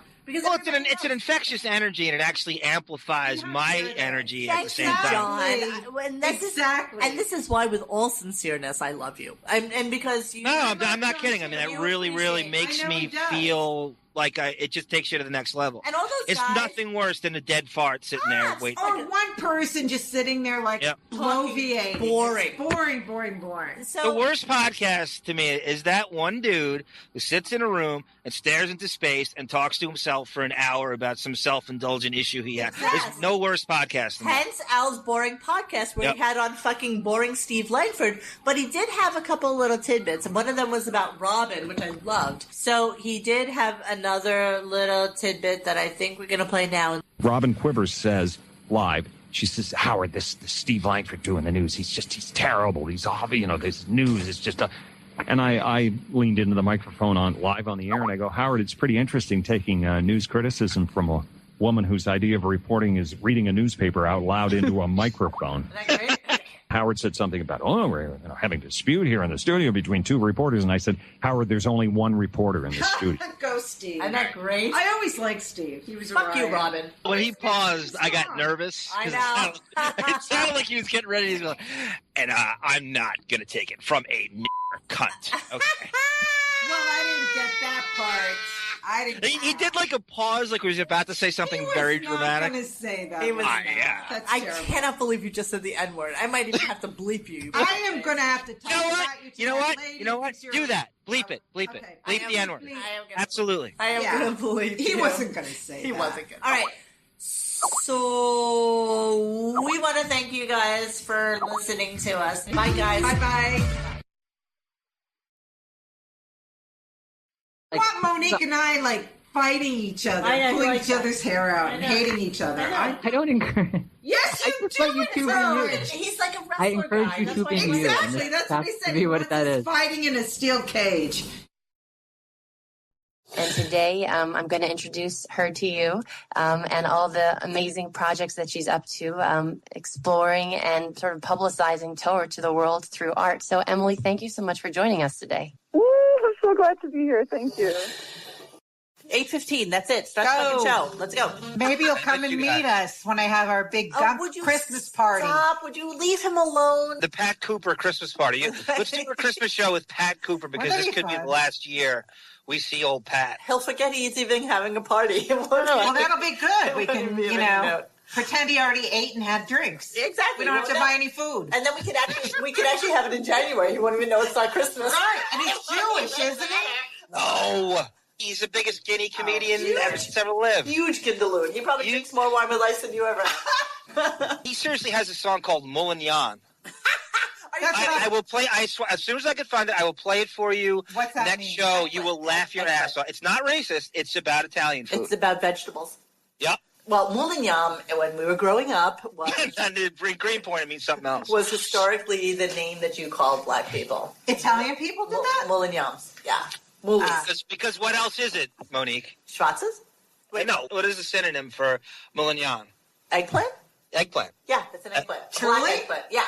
How come I don't know this stuff? Because you didn't grow up Because you're from Massachusetts. Yeah, you're a masshole. What do you know? Well, I've lived here You're not since a I'm masshole. 20 I know. people. You're not a masshole. 20 years old. I'm going to try and be a kinder, gentler Monique to you. I realize that it's kind of like shooting fish in a barrel or clubbing a baby seal when I abuse you. You're so mean sometimes. I am really kind of mean to you. And, I'm taking heart from all the fucking haters that really want to dig into my background and, see what my arrest record is like. All of them. You and me, not John. Who we are and what we do. They're going to find out Monique and I met on a chain gang. Yeah, exactly. They're going to find out Monique lived next door to Sonny Black of Donnie Brasco fame. Exactly. Let's get into that history. That's crime for you. Doesn't get any bigger than that. They weren't digging for you, John, just us annoying old broads. Exactly. They love you. They hate us. Us ugly old fatzos. I just find it amazing that there would be a cabal of people that want to hate against us. 13 are studying us. Because any fucking billionaire needs fucking defense against us. I know. Little old wimps. us. Yeah. Just stupid. So we wanted to get started with a little discussion on the Stern Girls and who they are, what they're about, and what's happening in the world that is the millennial, self-indulgent, daddy's money children that I don't think ever have to work a day in their lives. We need to start with the New York Post article that was in today. Oh, and by the way, we have Chaunce Hayden calling in a little while. So we're excited to have him in just to kind of shoot the shit about He is so much fun. Everything that has to do with our Stern Girls. So here's what Emily had to say. My dad, Howard Stern, put me off from dating men. And this was from the Post on November 8th. Who's the author, Monique? What's the author's name again? Her name is, let's take a look, see here, Dory Lewack. And so she's the anti-Marianne Garvey. So she's like no affiliation. She's the Post. So she's the Post of the Daily News. Exactly. Okay, here goes the article. A couple of blocks away from the Upper West Side home of the radio king of Raunch, Howard Stern, his Torah scholar daughter sits in her ankle-length skirt and recites a blessing. Oh, Grace is dressed like a little mitzvah tent girl today, yes, too. But I'm showing Do you have stockings on? Yes. It's fucking 97 degrees outside. You said it wasn't hot. You're on. Change your mind already. You should be wearing a wig and going to fucking Daffy's. I'm going to go have a mitzvah after I leave to here, return okay? $500 worth of fucking clothes like they do every week. People smell. Okay, I would never Emily do that. Stern, 32, Daffy's. couldn't have a life It's more fine. different than her famous father's. Nearly a decade ago, Howard's eldest child decided to practice Orthodox Judaism and traded in Friday nights about town for 20-person Shabbat dinners in an uptown apartment. Strappy dresses gave way to outfits that cover her elbows and knees. Grace, by the way, is covered in her elbows and knees today, too. Who? Me? Yes, you're like I a look little very girl modest, today. yes. You are very modest today. Okay, she is also single and chalks that up to her pop's habit of blabbing about graphic sex on the airwaves 5 days a week. Not being a 6'1" Amazon. It's rare I go out on dates now, Emily tells the Post. And my dad's emphasis on sexuality in his career kept me out of the dating ring when I was younger. So what does that mean? She basically doesn't date? I don't understand. Well, what he said was that she had just had a long-term relationship. Right, so he she didn't know does what well. was She does talking well in about. relationships. I Right. don't remember what the quote was exactly. She was also scarred by her parents' 1999 split. Howard divorced college sweetheart Allison Burns, the mother of Emily and her sisters, Ashley and Deborah, after 21 years of marriage. I believe that my parents were very much in love, Emily says, reflecting on her past. I felt like the divorce came out of nowhere. I thought that a sacred bond was so strong. He used to be one way, and then he marries a model. A model. And then in parens, Howard, 61, married blonde bombshell Beth Ostrowski, 18 years his junior, in 2008. She muses that her mom's re-entry into the working world might have been the straw that broke Howard's back. Maybe he couldn't handle it when she went back to work as a psychoanalyst. Boy, is she clueless. Or maybe he couldn't handle the fact that Allison was probably cheating on him because he was such a fucking loner veal loser in the basement. And he wanted to bang some new poon. Raised in Tony Old Westbury, Long Island, the Stern daughters' sheen as progeny of a celebrity belied a much more complicated adolescence. Emily says it was difficult to deal with Howard's fame. My dad always instilled in us, everybody's watching you, she recalls. While Howard also always said that it was for our protection, she attributes his warnings to narcissism. It's very fucking telling. Like, they know. She's right on the money so far with everything. I haven't disagreed with the word she said so far. Yep. I was alone. The belief that we were so different made it unhealthy, she says. Maybe because he was disconnected from the world, he experienced so much shame about who he was. She grew up fasting for Yom Kippur and enjoying family Passover Seders, but her parents weren't particularly religious. Howard once said, most New York Jews are not religious. They're actually atheists, to be quite honest with you, and that's the God's honest truth. Howard once said on air that he hated wearing yarmulkes and joked that the theme of Emily's bat mitzvah should be "I hate Jews." I think that was a Jackie joke, by the way. But Howard and Allison did practice transcendental meditation. Of course they did. Emily got her first mantra at age 10 and still practices today. Oh, brother. In 2014, Howard told Jerry Seinfeld on an episode of Comedians in Cars Getting Coffee that everyone in my life meditates. I don't think I could really live without it. Emily went on to graduate from the theater program at NYU's Tisch School, but laments a lack of familial guidance when it comes to pursuing a career. Oh, wow.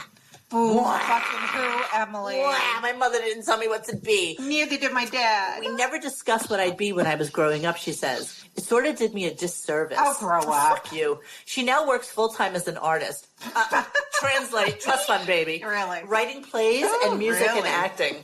And it's all so fucking Jewy, too.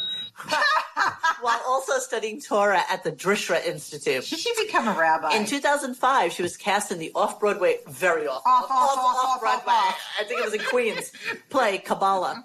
Playing Madonna, Emily said she was so excited for and committed to the role that she colored her raven locks blonde and went nude. Ew. I think actually we have some clips of that. My vagina.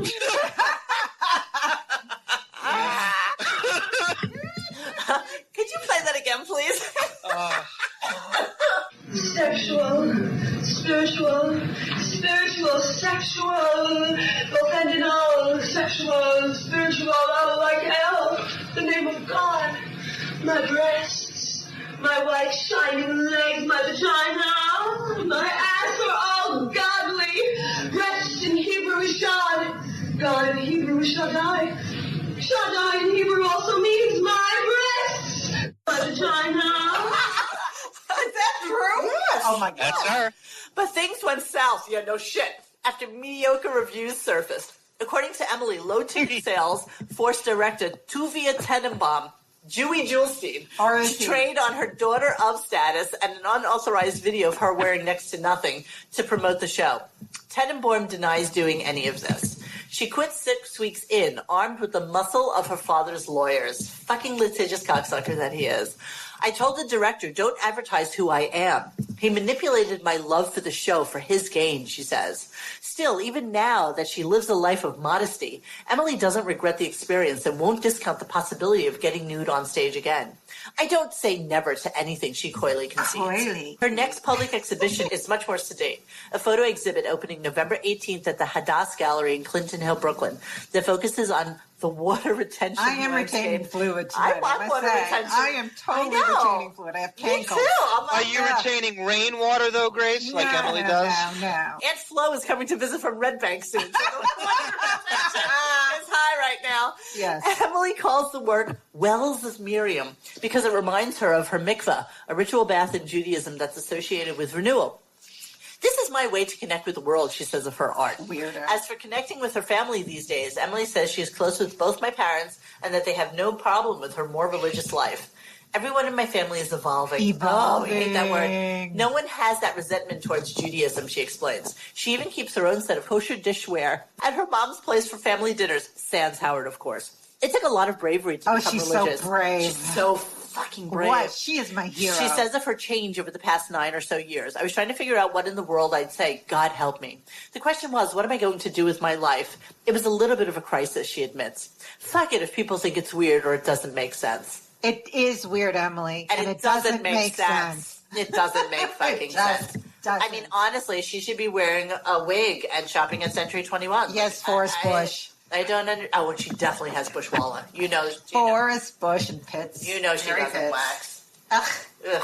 All right, so that was the article, and the next day. No, not the next day. This is wild. This was on 11/8. So let's cut to today, which is what? What is today? 18th. Today is the 19th. The 19th. Okay. So let's cut to the 19th, and Emily happens to post on her Facebook today that she is not going to do her little show tonight. For $180, kids. For $180. Unless you went and got the early bird special, truly called the early bird special. Yeah, how much was that? For her special, $72 instead of $180. Oh my God! But you don't get any Manischewitz or matzah. That's too bad. Yeah, because Jewish food is like the tastiest in the whole of the fucking and Manischewitz. Okay, so Emily today posted on Facebook, courtesy of Gary Puppet, who is probably the biggest nemesis to every stern child that Especially there is. lovely Ashley Jane. Yeah, and Emily said today, I thought and it was simultaneously their biggest fan. At the same, how you could juggle both, the man seems to do it somehow. Yeah, exactly.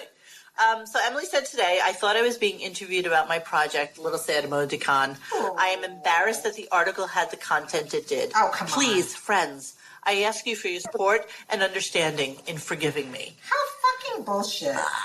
I'm not necessarily sure what she needs to be forgiven for. And who are you apologizing to besides fucking Daddy and Bethy? I guess she's apologizing to the 7 people that probably paid $180 to watch her do a fucking conga line. It's called the drum circle. What the fuck does that mean, though? Drum circle. I know, but she's not playing that Shara thing. So let's talk a little bit about the girls. So Emily is 32. We have Emily Beth. Ironically enough. Yeah, let's do a timeline. So when they 98, she was 16, right? So let's say that their marriage dissolved, and she just hit high school. So she's harboring all that sort of family breakup. So she's in 11th grade. She's about 11, maybe 10th, something like that. Okay.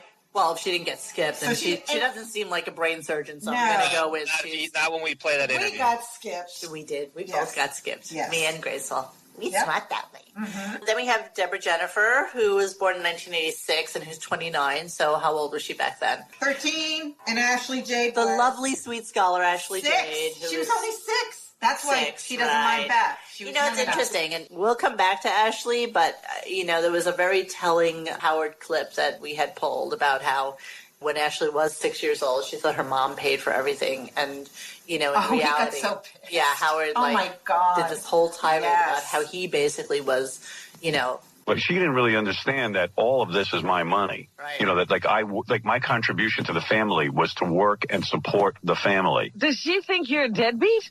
Well, yeah, because she thinks like mommy has her own money. And I said, well, that's theoretically correct. But remember, I earned every penny of it. All right. I went out and earned it. Money. She got money. Yeah, I got a little belligerent. I said, do you understand what I contributed to the family? Because nobody knows, you know. She really said no to that answer. Yeah, so I said, listen, I want to explain to you how it works. Yeah, so that was the whole thing. Chauncey, we were actually just in the middle of talking about, there was this whole shitstorm last week where Emily had done this New York Post article about how basically her father is the person who stopped her from being able to date and probably part of the reason why she converted to Orthodox Judaism.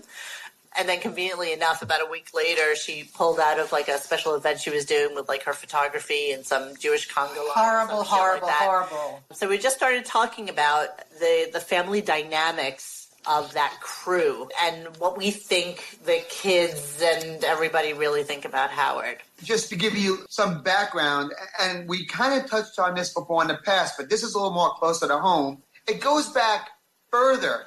I mean, if you remember, a few years ago, she was going to be in a play naked. She was in the play naked. And Howard, you know, he flipped out on her. He made a big stink and basically bullied the producer, bullied the daughter, and got her out of it. Pulled her out.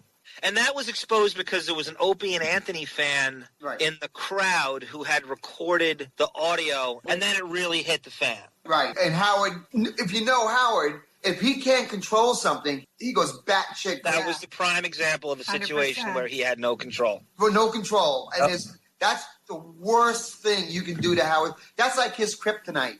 That's his only Achilles heel. Losing control. When he can't control something. That's a big Achilles heel. You know, for Yeah. Howard. And so this daughter of his has been a nightmare to him because she wants to break away and live a normal life and be artistic and creative. But you can't be that with Howard Stern. You can't. No. Yeah, but can be that because she doesn't fucking work. She doesn't have a job. She lives in this gorgeous penthouse on the Upper West Side. And she is untalented. She does nothing but, like, you know, take photos and practice her religion. And write really bad poetry. Right, so she really can actually live that lifestyle. You're both right, Monique, but what Chauncey's saying is, like, she can't, if she succeeds in it, it's a lose-lose because you're Howard's daughter. The name's always going to be there. No matter what she does, it's going to suck. It's just like you can't – it really is a catch-22. And besides that, again, it goes back to control. She loses that penthouse on the Upper West Side. Exactly. She loses that ability to take her stupid, shitty photos or be naked in a play. She has to get a real job.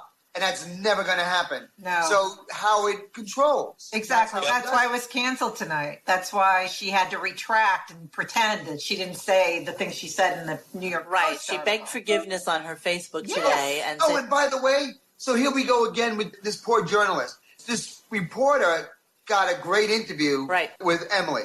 Right on the money, you know, all stuff that's totally true and valid. You know, she doesn't sound made up. She recorded it. But now those reporters villainized and now probably blackballed and probably won't be able to get into any events or cover any stories for forever because of this. Yeah, she had to block her Twitter. She had to make it personal. Did she really? Yeah, she had to. She was getting hate shit? She was getting shit. From whom? Who's He doesn't have any fans anymore, really. You know, you say that, but there are some rabid Stern fans that will defend anything the billionaire does. About And 12 people. It's always They're shocking pretty to me rabid. that kind of stuff happens. Yeah, it's like the Bobo types and Marianne types, you know, who will defend him till the end.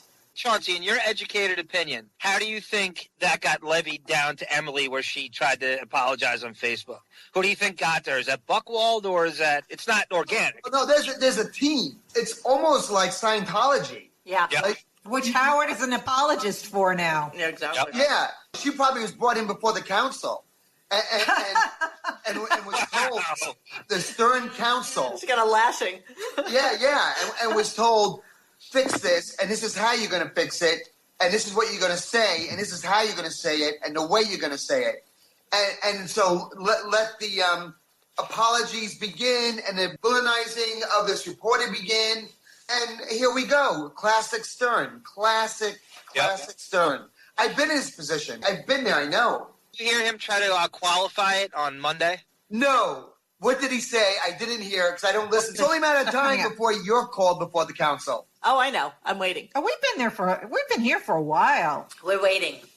I say bring it on. They have this guy who wrote 13 people are investigating us. They have our arrest records. I talked to the New York Post, and I don't know what happened to this article. Right. And I said, I go, it's all right. I read it. She goes, the headline was that my daughter's afraid to date. Meanwhile, she was just in a relationship. I don't know what. I said, what's that about? She goes, I don't even know. So How did they get that? I don't know, but my daughter is fantastic. My 3 daughters are fucking amazing, and I'm very blessed. I have such a great relationship with them, and I really do. No Father's Day card. And by the way, did it sound in that interview like he has a great He's living in a dream world. I know, He's lying. He always lies. He's lying. Everything's a lie. How did they not make his fucking birthday show? I mean, does that not say it all? How were they not at his birthday show? We have some more clips from this so that we can just kind of finish off. What can I tell you? I'm very supportive of everything they're doing. And, we see each other all the time. And I don't know. I didn't think that article was very reflective of my relationship with her. Neither did she. But that, I guess, wouldn't sell papers. No, but it's fine. I mean, no, my daughter does date men and very successfully. And she's just a terrific kid. And, the article didn't really reflect our relationship, but whatever. Oh, hey, Gary. So we have another caller coming in, and this is our friend from online, Gary Puppet, who has Mr. been Puppet. An absolute nemesis to the Stern Girls. I surprised you. You really did. Little sneak. So who's on right now is we have John. We also have Chaunce Hayden, who's calling in for... Would you stop? Oh, and Monique, we should tell Gary Puppet we have 3 people. So, surprise friend, we have Jillian Barbary, we have Lauren Sivan, and we have Jess on Crack. And we And have also Sweet Ashley J. We have Sweet Ashley. Sweet Ashley. Jillian is there? No. Jillian will be on in 15 minutes, Gary. And you make Rick Leventhal look like Morrissey, for crying out loud. All right, let me wrangle Jillian this. is my crush of a lifetime. Really? Yep. I don't get it. She's got like that funky mole on her face. She's got a little bit of 50 miles of bad road going on right there. Yeah. You didn't know that about Gary, guys? He loves Jillian Barbary? Gary, you just came in the middle of a conversation. We're talking about the whole thing that happened with Emily in the Post, and then we kind of segued into the fact that she canceled her appearance for tonight, which you're the one who revealed it, which then wound up on Radar Online with Adam Levy, which I loved. I love that you were able to get that done. Chauncey actually called in to talk about some of the early days with the girls. And I have a lot of respect for Chauncey because he's the first guy, anyone who had any balls to challenge Howard. And he's like the first guy that got blackballed from the show and Chauncey's disappeared. fabulous. Oh, thank you. And Chauncey called it. I mean, and this was like 10 years ago. He did call it. Johnstradamus, right, Grace? Johnstradamus. On Fox News for an hour, I sat there and predicted what would happen with the Stern show and what Stern would become. And he was so incensed. He came on the next day and spent an hour on Fox News just tearing me a new asshole. But everything I said happened. Yes. Were you blocked from the K-Rock building, Chauncey, in the wake of that? I was blocked from everything you could imagine, but he was blocked from 53rd Street. He couldn't even get down the fucking street. No, I couldn't even leave my house. But what was fun, because when Howard went to Sirius, there were so many shows on Sirius that didn't even know Howard or we were having this thing. So I would book myself on all these shows, and at night I'd leave notes on Gary's desk saying Chauncey was here. And he would go crazy. How was he in the building? How did he get to my desk? What did he take? And I just like little smiley faces. Well, at least you didn't fuck anybody on the when Howard can't control everything in his life and around him, he just falls to pieces. Wow, we were just talking about that. We were just having that conversation. The major control freak from hell, yeah. You cyber sleuth, you're listening. Wow, bizarre. Ronnie is still in the fold because he has to, because he drives Howard everywhere. Howard can't drive himself to the goddamn grocery store like Alec Baldwin or any other celebrity in New York. He just can't. Howard can't do anything. He doesn't even know how to get to Sirius. I do a ton of things. Gary, I have to thank you because I take great pride in driving Hilaria to Christides on West My favorite Stern lie, we were just starting to talk about it, was when Gary's mother died. Father died. Yeah. Stern didn't go to the wake, and his excuse was, ankle. Yeah, Beth sprained her ankle. Yeah. Which I thought you had a shooter after that. But I still have a picture of her in the emergency room.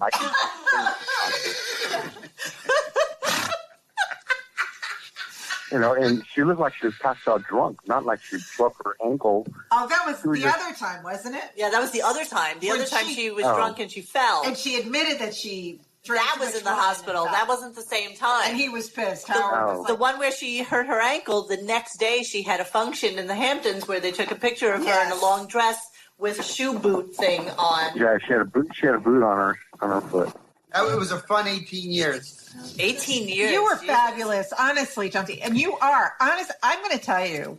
And people ask me, who is my favorite guest on this show? And I said Chauncey. I love Jackie, but I know. Chauncey. That's very nice of you to say, but there were so many great guests. What just made it fun for me was that I really did tell him the truth about himself. He didn't want to hear it, though. I used to tell him how stupid he looked in an orange shirt. Good for you. Ralph would dress him, and I tell him he looked like an idiot.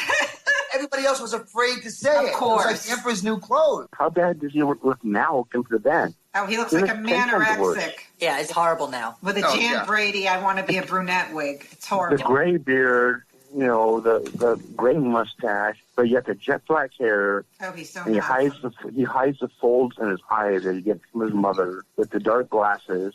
And then he can't see when he's out at night, and so he looks like he's on a walker. Well, he doesn't go out at night. He's like a zombie. He was out last week at night, and Beth I posted that Photoshop of him with a walker because Beth was trying to help him up his curb. Well, he did look decrepit. Right. Very weak. Very. So didn't they just get a picture of him where they show the mesh of his wig? Where? We don't have that. There's Adam Levy from Radar that had it. He still says he has rock star hair. Adam is my hero. He's great. He jumped on the story today within 90 minutes. He's fabulous. And it had it up online on Radar and posted the dogs at the same time. It was fantastic. Yeah, it was I loved it. Hey, Gary Puppet, are you related to Tata Toothy? Okay, this is way too inside for anybody. Okay. Yes. All right. All right, Tata Toothy. So let's Yes, in a way, I am actually. Do you know Tata? If you have the time for me to explain, I can explain how I am related to Tata Toothy.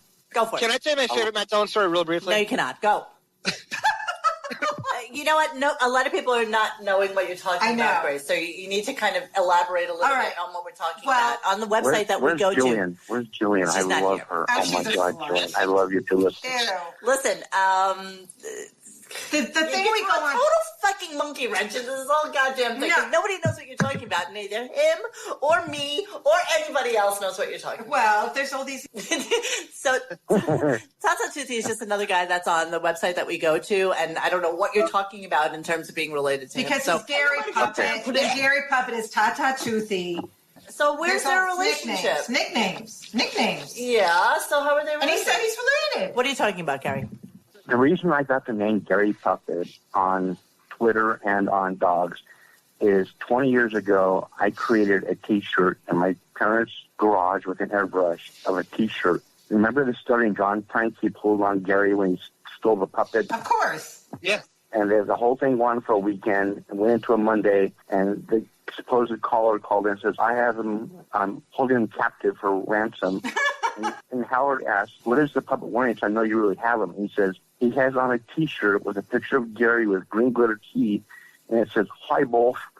I made that T-shirt in my parents' garage with an airbrush, and I sent it in to the show, and they put it on a puppet, and it was on for the E! Show for a couple of years. Nice. Wow, that's awesome. That's why I go by Gary Puppet. It gives you like this menacing mystique. There's something about that puppet that makes your legend. It's almost like Swayze and the bank robbers wearing the dead president's masks in Point Break. It scared the shit out of you when you watch it. It's that kind of like, you really are menacing with that persona. When I hear that back on the replays, and I hear that, I think back 20 years when I was in my parents' garage, cold, and I'm airbrushing this thing, and it's like, I made it. And then I went to college, and Gwen Stefani was my called. Right. Was Gwen Stefani as hot then as she is today? No, because she's not nearly as rich, and she would show up, and I swear to God, this was a 3-dimensional design class. We had 20 students. We were on the opposite side of the college in a cold concrete floor design class, and she would show up in a dark green leotard, no bra, because her boobs are small. You sure never miss a trick, do you? And she had long, straight, dark hair. She was not platinum blonde. She had dark hair. What color underwear did she wear? None. Yeah. I want to not segue into this because I want to just continue with our kid conversation. And yes, definitely. Gary, I'm just going to pause you out just for a second so that we can just kind of finish. Jump in anytime you want to, but just kind of going through the whole Emily thing and what happened. Don't hang up on me before I get to talk to Julian. You book Julian or her moles? Exactly. I think her moles are gross. When Jillian Barber used to do the weather for Fox NFL, Gary Puppet would titty fuck his TV, right to Howie Long's platform. Jillian is my girl, and I don't care what any of you say. By the way, I'm almost 100% positive Howard banged her. Do you really think so? I do. Why? I really do. There's something going on. Yeah, I think it's third base. What makes you think that, Chaunce? Third base means... There was a period, it was around the time of remember when John had the fight with Cabby? Yeah. Well, I was backstage. Jillian was there. She yeah, hold on, Gary. Hold on. She was in a room alone with Howard backstage for most of that event. Like Beth they were was together. there. When they went on the air, those two were together. You assume they were boyfriend and girlfriend. But Beth was there. Beth was there with John's wife. I know. No, but Jillian's a good girl. She would not do that. What makes you think that? She loves Howard. She wouldn't do that. She came solo, so she didn't come with anybody. If she wasn't banging Howard, she would have had a date. She admits she fucked David Spade, but she won't admit she fucked Howard. That's embarrassing. Nah, she would never admit that she fucked Howard. That's one of those things that you keep under wraps. There's no way. And I agree with Chauncey. You know what? If she was with somebody, she absolutely would have come to that with someone. And the fact that she was backstage with Howard and not Beth backstage with Howard. Bizarro. That was like her saying to Beth, Howard's penis is mine too. Ew. I don't even know that there's enough penis to go around. Yeah. I mean, that's like disgusting. You have to really cut it up into little pieces. Oh my God! I hope Howard listens tomorrow. I know, it'd be great. Listens the next day. Well, if anything, JD or Mehmet will listen. No, he's such a narcissist. I guarantee you, he does. Of course he does. He listens to what? Yeah, us. This. Yeah, for sure. Do you think he knows it's out? Because you said no. Absolutely. I think he knows about us. Yeah. I don't think he would ever give us the credit for talking about him, but I think he knows about us. He would never give us that No. publicity. Well, that's what he does, though. If the more you get to him, the less he acknowledges you. I had a dream, actually, last week. Martin Luther King. I had a dream that he asked me to come on the show. No. And that I was able to ask him all the questions that we all wanted to know about. The wig, how he met Beth, and everything. I was able to ask him every question I ever wanted to ask him. So let's swing back to the kids a little bit and talk a little bit about, I'm kind of over Emily, but you know, we were just talking about this video that she did called Presence. Ew. And it was like this artistic thing, you know, and she has this black and white one in the apartment. Yes. And she has this gorgeous apartment on the Upper West Side. I kind of think that I can actually see my apartment from the window. San Fran. No, she lives. I thought it was San Francisco too. Yeah, she lives up by Robin. She's on. No, Emily never lived in San Francisco. Deborah lives in the South Bay. I know that, but I thought that video was shot. No, that was shot in her apartment. All right.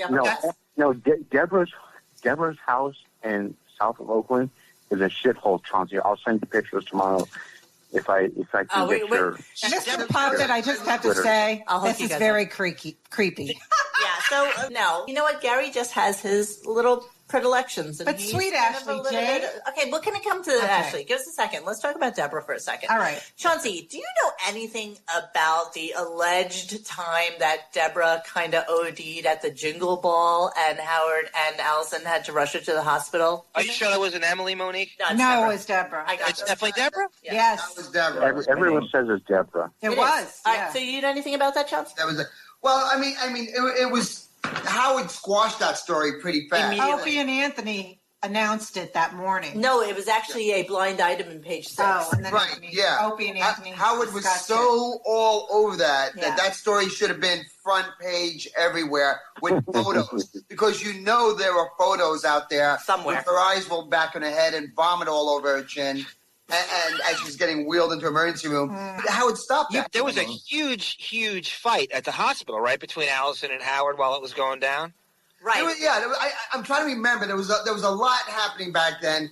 That was a while ago. I'm trying to. They were already divorced, I think, at that point. They were separated, And, yeah. separated, and allegedly they both kind of blamed each other for bad parenting. Well, I remember Opie and Anthony said Howard was blaming Allison for this acting out in this event. Lashing and out. And his hands were clean. He didn't have anything Well, to do that's with it. Mr. No Accountability. He's never going to take Oh, blame gee for anything. whiz. Painting women's breasts. Right. on The St. veal is always Patrick's clean. Day. The veal's are beautiful. Oh, very nice. The veal is always Surprised these clean. kids don't OD every single day. Exactly. Could you imagine your father is Howard Stern? How fucked up that must make you. And now how do you have a humiliating. relationship with anybody? How do you can't. The way he treated their mother versus the way he treats Beth now, Well, which let's is discuss nothing. that. Howard never left his home when he was married to Allison. He never took her to a 4-star restaurant. He sure didn't buy her, handbags, shoes, dresses. But it's Howard Like, 2.0. This is like a every totally, day. you know what?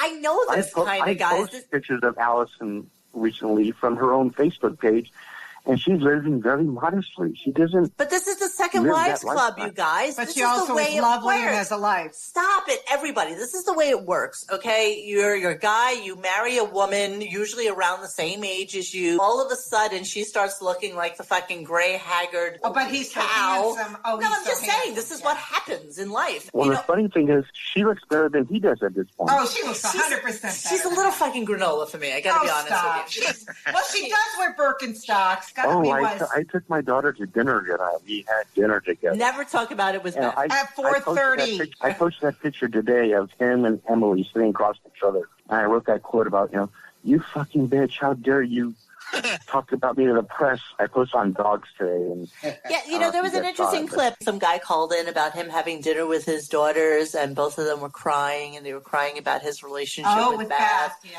How long ago was that, Monique? Is it about long 6 time months ago. ago? A little bit longer than that. Maybe a year. Somebody said you were at a table with your daughter. You were arguing with her?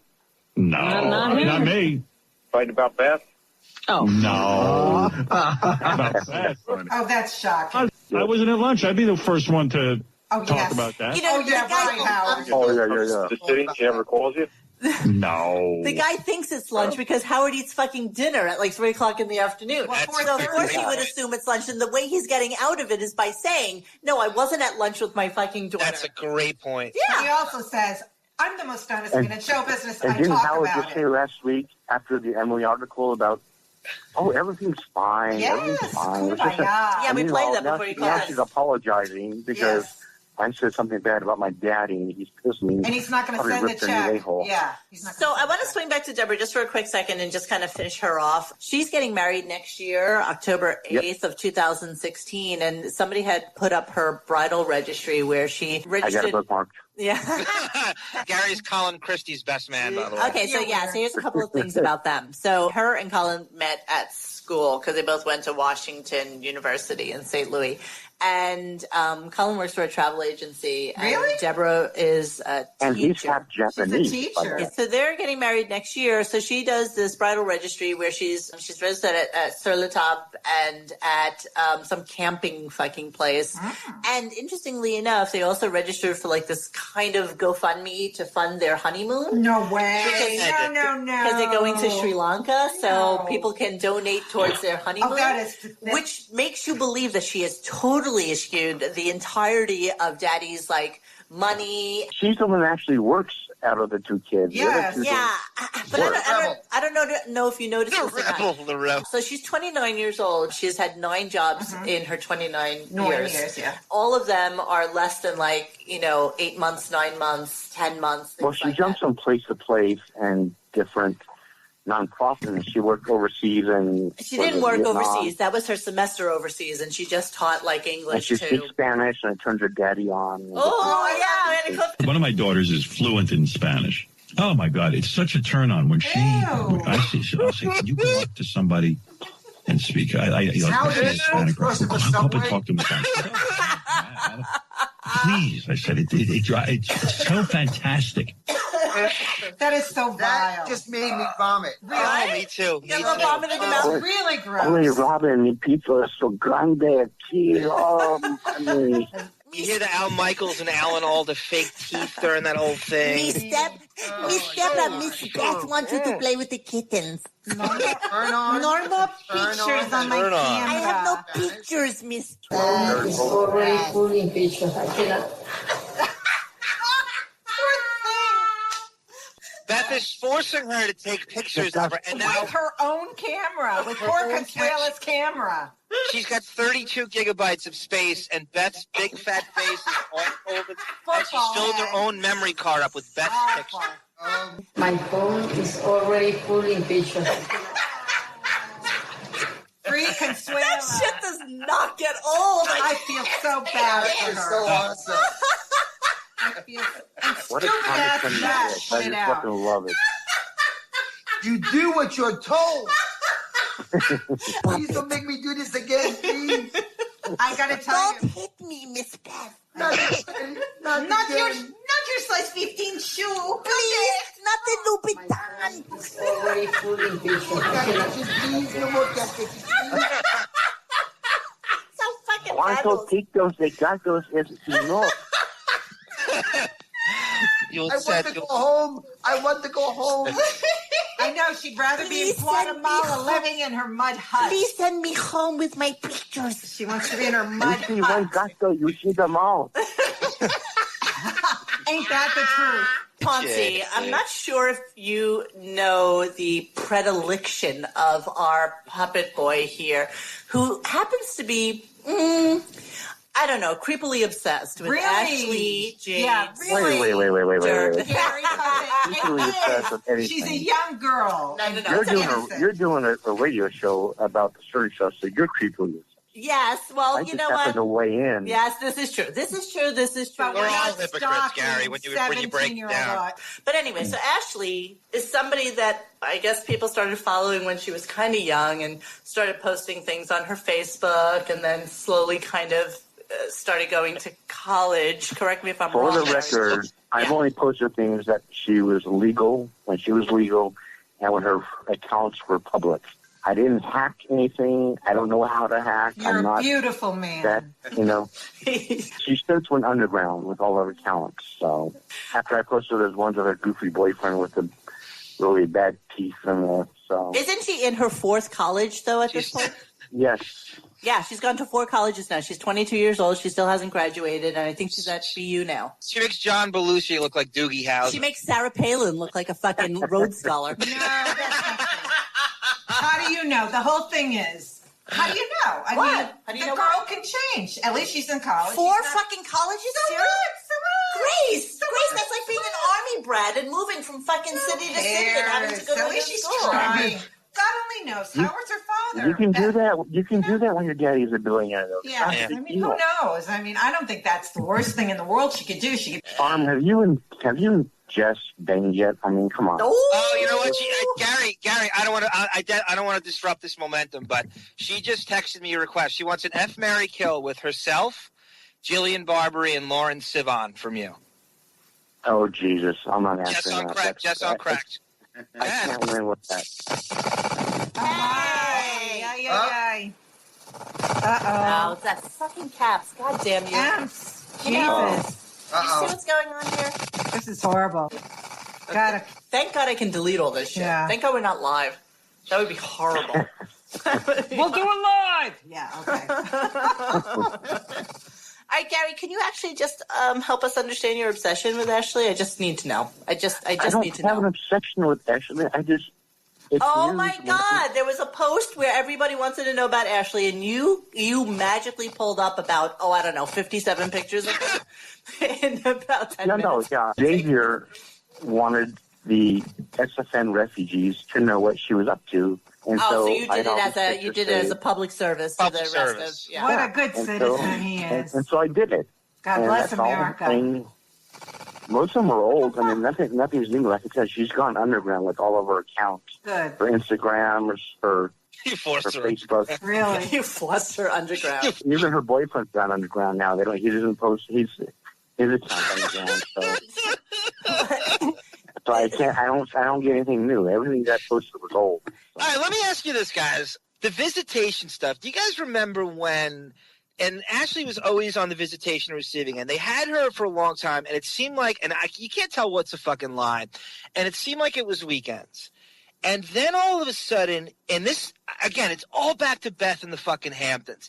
Then all of a sudden, he takes Thursday away, and her only time to see him is he would go to Old Westbury on a Wednesday. Yes, I remember that. Remember that? Ronnie would take him. Was it a Wednesday? Yes, it was Wednesday. Right. And then he would hang out. I guess they would go. They'd go out to dinner for 90 minutes, and then he would shoot back and they would go. Is that when did that came to an end? When she when she was 18. I mean, that's the way it usually works. I would say in most. When she went away to school and she was no longer on Long Island, I think that's when that ended. What are her schools? So did she not go to St. Louis University like your other sisters? Locally. I thought she went locally for a while. Well, I know two of them are Sarah Lawrence and BU. Those are two of the ones that she's at BU now. Sarah Lawrence is really expensive. Isn't that the most expensive school in the country? Whatever. All of those, a lot. All of those fucking small liberal arts schools. When my stepdaughter was younger and we were looking for a camp for her back in the day, we had gone to this camp called Bryn Mawr, and it's in Honesdale, Pennsylvania. And this was it, and we didn't know, and it was a very, very exclusive girls' camp. Mm-hmm. And she's like a year older than Ashley is, and maybe 2 years older. When we first walked in, $16,000 for a 6-week program. It was ridiculous. It was an obscene amount of money. Obscene. And the woman was like, well, we have some very, very famous alumni that have gone here. Both of the Stern girls, and of course, Ashley goes here now from the Howard Stern family. Yeah, she was totally, I can't believe she said that. Really? Totally fucking name dropped it. How would I know about it, right? Until Monique, they all do it. All the schools, whether it's Michael Jordan, North Carolina, whether it's John Elway in Stanford, they love star fucking, and they show you who famous went there, and it could be as tertiary as that. Yeah, and they'll do anything. It's one thing if you're a public figure and a famous athlete who graduated into the Hall of Famer. That's another thing. But Gary, that's all they have. So it's a camp. It's a fucking summer camp. Never heard of. They're no different. It's they'll all do it. Doesn't matter if it's camp. It doesn't matter if it's Rich Jesus' kid went to school. I don't give a shit. Yeah. You know what I mean? Have to be connected. They have to be connected to fame, especially if it's Jew camp. All right, I'm going to wrap up on the little Julets because I'm kind of over them. Me too. We're going to start our... Where's Jillian? There is no Jillian. He was just fucking with you. You know that, right? You do know that, right? There's no reason we can't make that happen. Why in the world? Oh, Jillian would come on the show? Are you kidding me? Jillian would never come on the show. John was fucking with you. John was fucking. You motherfucker. You know what? I think she would come on your show. You motherfuckers. It's how you word it to her.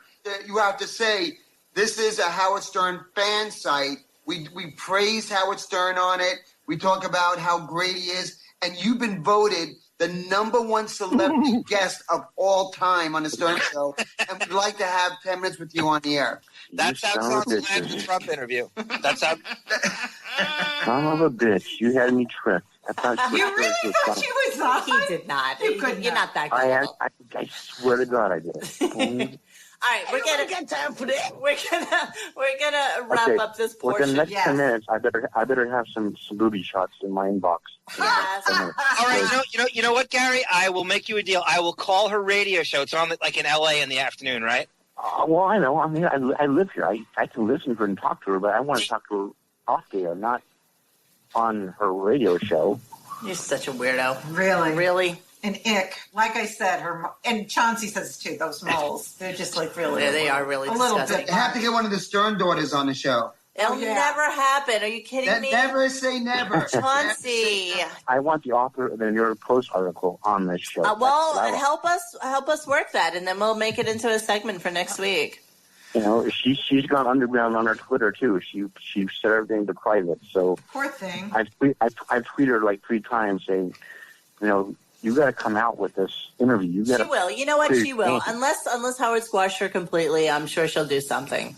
All right. You know what? We were going to go into a little bit more of Dewey Jolson Stern. Why don't we get a little music play out of that? You got to. Emily does play it. I would like to hear. You want to hear Emily blow the shofar? No! Don't do it to my ears. I don't want to hear that. We do. Let's do it. Let's hear Jillian Barbie sing "Landslide." Let's hear the shofar. Hey, I'd rather hear that than you. Took my love and you took it down. Climb what goes on in this show? Her kicks are unbelievable. So don't knock them. Oh, it's a godly. My eardrums. All right. You know what, Chauncey? I'm going to say goodbye to you because you don't have to be a part of this shit show right now. Okay, guys. Bye, baby. Bye. See ya. Gary. Mr. Puppet? Yeah. Gary, let's talk Yeah, to I'm you. still here. Let's talk to you for I'm a about few to minutes. hang up. I think I worn out my welcome. No. I got questions for you. I want to ask Taylor thinks his bedtime is 5:30 Pacific time. Are you really a horn dog, lonely boy, like you said? Yeah, I know. I need to know a little bit about Yes, you. that's all true. I've not lied to anybody on the site. No, it's all true. Are you, in fact, a virgin? I am. Really? I am. Do you think you just don't have game? Like, because I have to tell you, for the longest time, we thought that you were just playing this person online. Like, that you were really just like this normal guy who, like, either was married with kids and just put together this persona. I am normal. Or this real hunk. No, but I'm not playing the game. I'm being completely honest. But you have a deviant charisma and a wit. Honestly, if Benji can get Elisa, you are a billion times funnier and more charismatic. We all know the Benji Elisa thing was a shtick. That's not real. We all know that. Come on.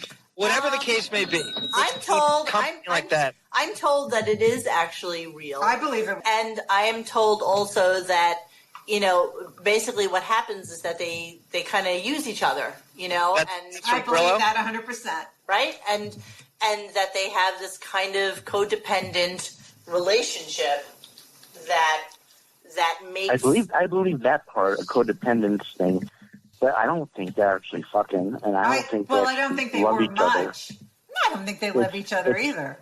Much lesser men than you have scored. I'm sure of that. I believe that, but I don't have the guts or the wherewithal. Do you have social anxiety disorder?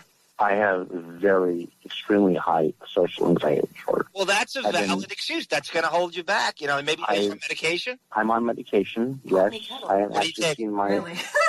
I've seen my shrink in 2 weeks at the end of the month on the 30th or 31st, whatever the last day of the month is.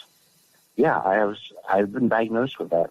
So does that actually inhibit you from going out and from doing things and from meeting people? Is that basically what it is?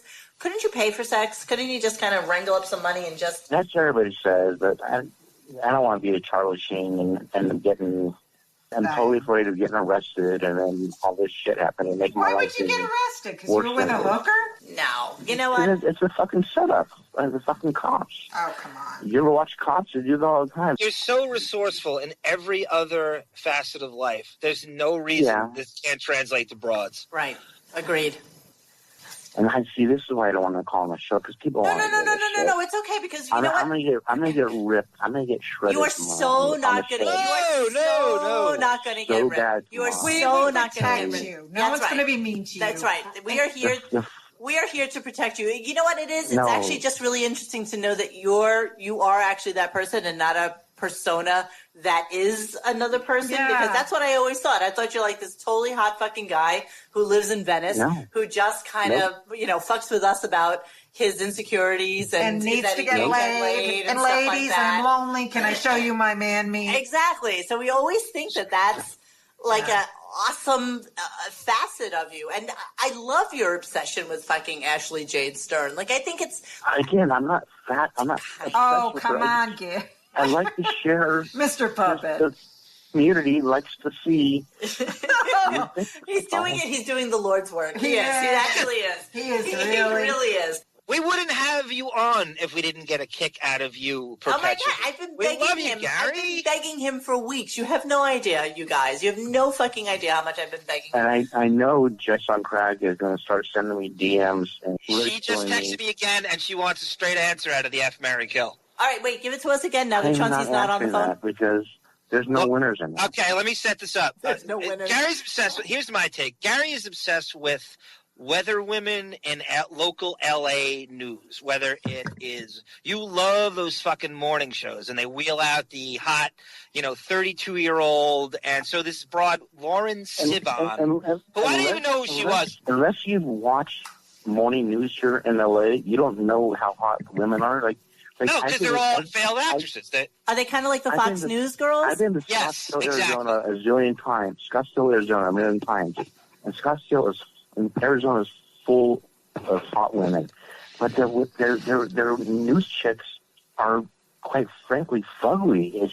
It's weird. They don't know how to pick. But here in LA, we are in New York, either we have the ugliest fucking news chicks, right, John?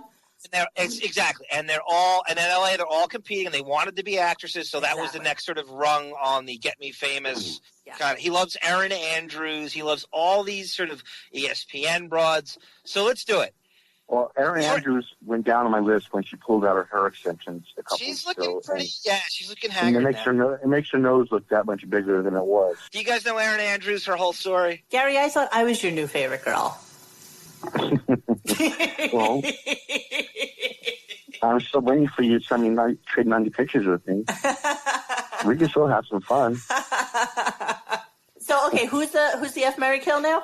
Lauren Sivan. No, who is that? She's a classic LA. What does he get? She's a weather girl, Gary, in Los Angeles? No, she's from Long Island, actually. She's a New York girl. She started on Fox News, and then she came out to LA and is out here. She's tiny. She's like Sivan. She does this one because she's really feisty, and she has a great sense of humor. She likes snarky. The male snarky sense of humor with She's so a funky pepper pot. And we all know Jillian Barber. So Jillian Barbary, Lauren Sivan, and Jess on Crack. F, Marry, Kill. I'm not sure that's a fair assessment because two of them are famous and Jess is just Jess. But Gary thinks Jess is a celebrity. He puts her on the same plateau. Really? Yeah. Okay. Wow. Well, I don't think she's a celebrity, but I like Jess because I think she's super funny. I love her sense of humor. I love how she masturbates men. What do you mean? That's hysterical. And what gets worse than me? So what do you got? Well, I can't do that. It's just not fair to anybody. Okay, we'll take Jess out of the equation, and we'll put Erin Andrews in place. All right, F, Marry, Kill. Go ahead.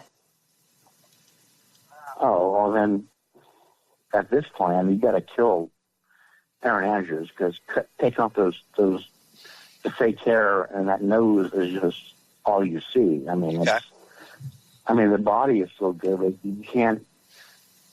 A short hair and big nose, you can't deal with. I'm sorry. I love how you are so particular, Gary. And then I obviously would fuck Jillian because she's the one that went on Howard's show and said she let her husband, fuck her while holding a gun to her head, the ex-Marine sniper. So, I mean, she's got to be fun. Dreamy. And then Lauren, I would marry because she's tiny and she's young. Are you short?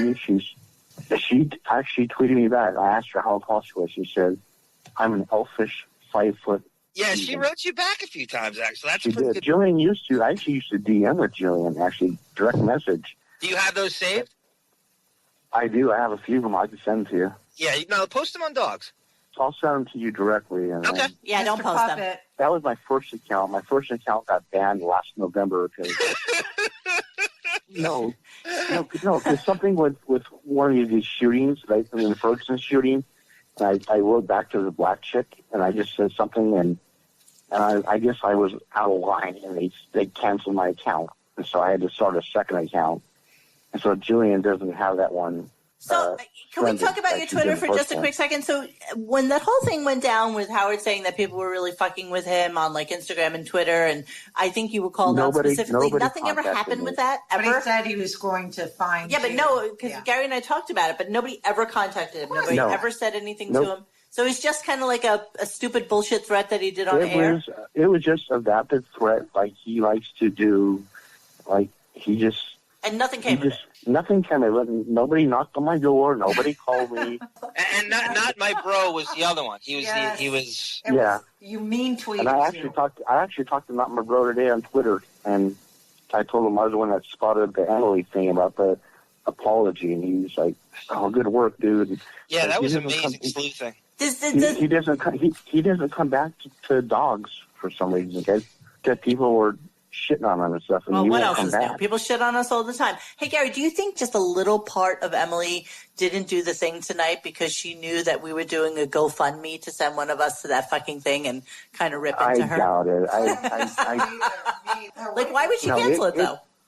It came down to Daddy talked to her, and Daddy. Yeah, but why would she cancel her fundraiser, though? I mean, that's a whole different story. Canceling the fundraiser. That's how Howard is. She's that controlling. Grace had a theory that she sold so few tickets that the move is let's fake cancel it like we had some other. $180 to have the 6 people hanging around, like Jackie's show on Monday night.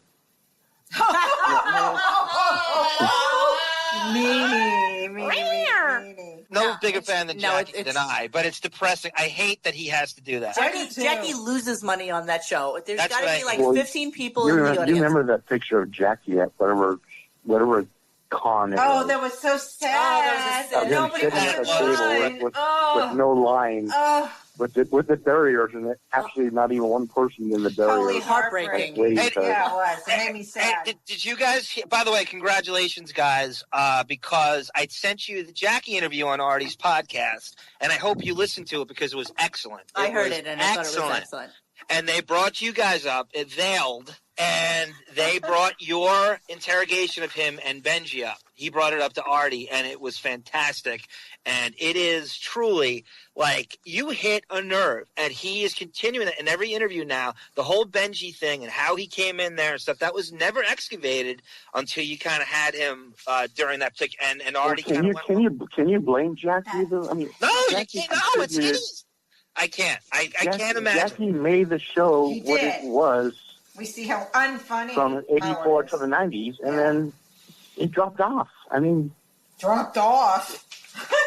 We're down into the... I love listening back on YouTube to even song parody. Remember the song parody of can't remember the group, but when O.J. killed his wife, and O.J. killed his white wife, and you hear Jackie just laughing in the background during that song parody because he was writing... he wrote every line. And he was just cracking up, and it was fantastic. I mean, that was the day, and him and Billy West, and I mean, that was the show. That's what I fell in love with. There's a noticeable vitriol and wit and crafting when you hear a Jackie joke as to any of the horseshit you hear today. Yeah, and I'm certainly serious to now. I guess I was naive to it all when I was in my late teens when I first started listening and really listening. And then early 20s, they were very good at, masking Jackie right. I didn't know the process. And then as time went on, you started to pick up. And once the E-show came on, you could see him passing notes on the E-show. He would just, well, the reality is, with his left hand, he would throw it over there. Like we talked about it when we were with Jackie, he just wouldn't fit in today's society and today's Howard Stern. He would not fit into that profile. Well, he hit the bat chute at the perfect time. And again, and I meant to bring this up, Jackie had another huge revelation in that Artie podcast about the shooting of the Private Parts movie while they were on the air. They tried to shoot around Jackie because they didn't want the sort of novice fan, to think that Howard was improvising all these lines on it. They wanted you to think that Howard was improvising all these lines on his own. So they sort of acted like Jackie didn't exist, and they completely rewrote history so they wouldn't show in private parts Jackie passing him notes in that whole process. Well, for me, being a listener in L.A., I didn't start listening until 91, so I don't know when Jackie came into the show. That's a good time.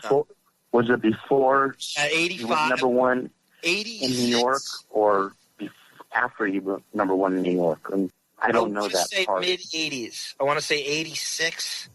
Jackie came on officially, and they paid him in increments. Jackie kept getting these little cheesy stipend raises and stuff, and then it became like they couldn't avoid it, and he was the funny in the show, and there's no denying it.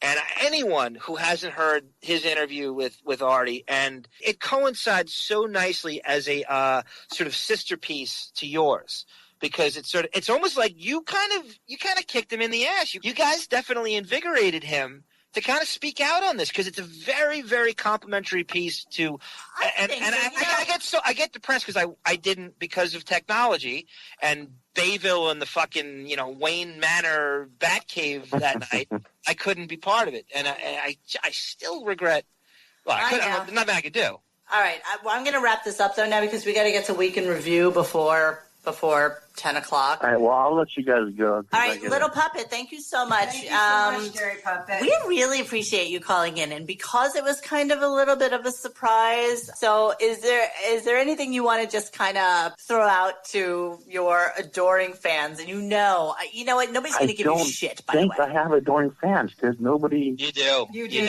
What's your Twitter handle? Gary with 2 underscores between, and then Puppet. Okay, so everybody follow Gary 2 underscores Puppet, and make sure that you love him as much as we do, because it took a lot for him to call in. He really didn't want to, and I know. And I'm sorry you haven't gotten laid, and I just want to throw that out there. And I'm not that sorry. She's not in my bed right now. She is flashing her tits right now. Yeah, I'm doing it as a symbol. I see her big buxom bosom. Yeah, I'm doing a little Charlie Hebdo for you right now. I am flashing my... And I always remember Howard saying Puerto Rican chicks will put their tongue in places other girls won't. So. I think that's probably true. Oh, my. Dear me. All right, yeah, I said a little too much. Like Emily's box in Flint Hill. Gary, I want to thank Dr. Sarno for giving you the courage to come on tonight, because I know he's responsible. Oh, could he cure my depression like he can cure homosexuality? If he does, I'll read his book. I'll cure your depression, Gary. I'm an expert on the subject. As a lifetime sufferer of yes, he bipolarity. is. You really need to have a discussion with John. I'm serious. You got to give it a shot, Gary Puppet. All right, Puppet, we will talk to you later. Thank you so much for calling. That's the crying thing from Opie and Anthony. I feel very sad. AMs, play Gary out with a Zoo-Zazoo. Oh, yeah, let's play Gary out with a zoo, if you can. All right, I'll see you guys. Bye, Gary. Thank you. You always said you knew. That's the worst fucking song ever. Bye, Gary. Bye. Bye, guys. You always said you knew I was gifted. All right, we're going to take a little break to the Zoo-Zazoo, and we'll be back in a few minutes. We'll just let this play out.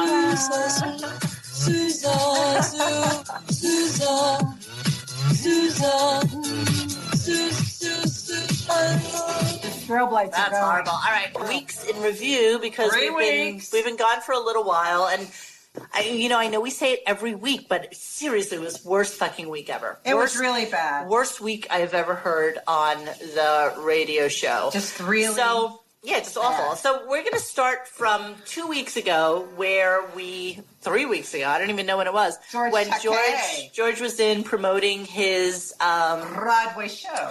His new show with Leah Salonga, and what is it called? I don't even fucking know what it's called. I have no idea. I'm Japanese. Japs in Captivity? Cap. Well, my initial name was Lasasaki Moon Chink.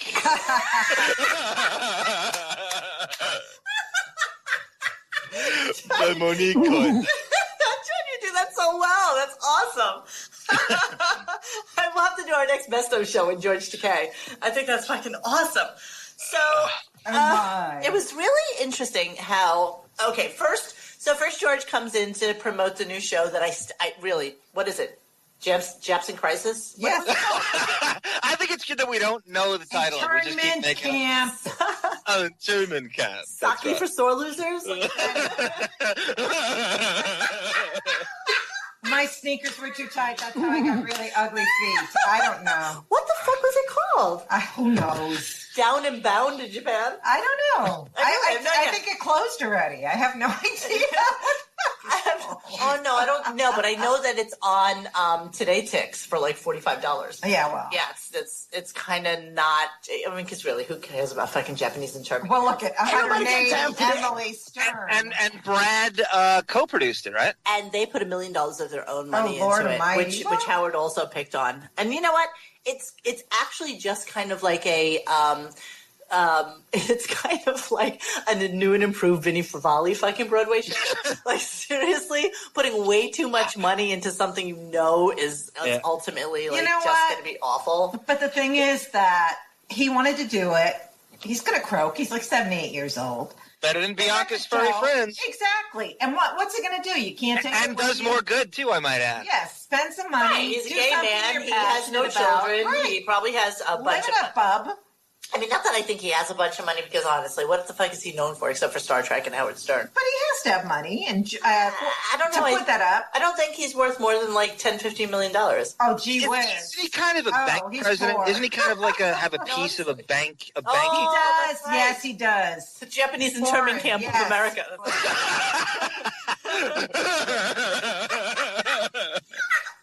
What we thought was really interesting about Monday's show is how Howard was going to go to the red carpet premiere. Yes. But he was just so fucking rude about it. And he was it's just disgusting. Honestly, it was kind of despicable. I wanted to slap his face. For somebody that loves him and adores him as much as George does. And let's be honest. I mean, he was able to put George back on the map, on the radar. I mean, nobody else is responsible for that except for Howard, honestly. But like we always say with Artie, it was a two-way street. George helped legitimize him coming to Sirius, and it gave him the license to be very gay and speak about gay people. Exactly. And unfortunately, what happened with that was the slippery slope down to every fucking time George was on, it would be the same exact story. Tell me about you wrestling with Fleshy Brad, and how Brad used to be like a hot stallion. Exactly. And it's the same story every single time. George is a pervy. Hey, George? Yeah, but you know what? Howard brought it out in him because Howard's the fucking perv here. Howard's really like the, Well, he's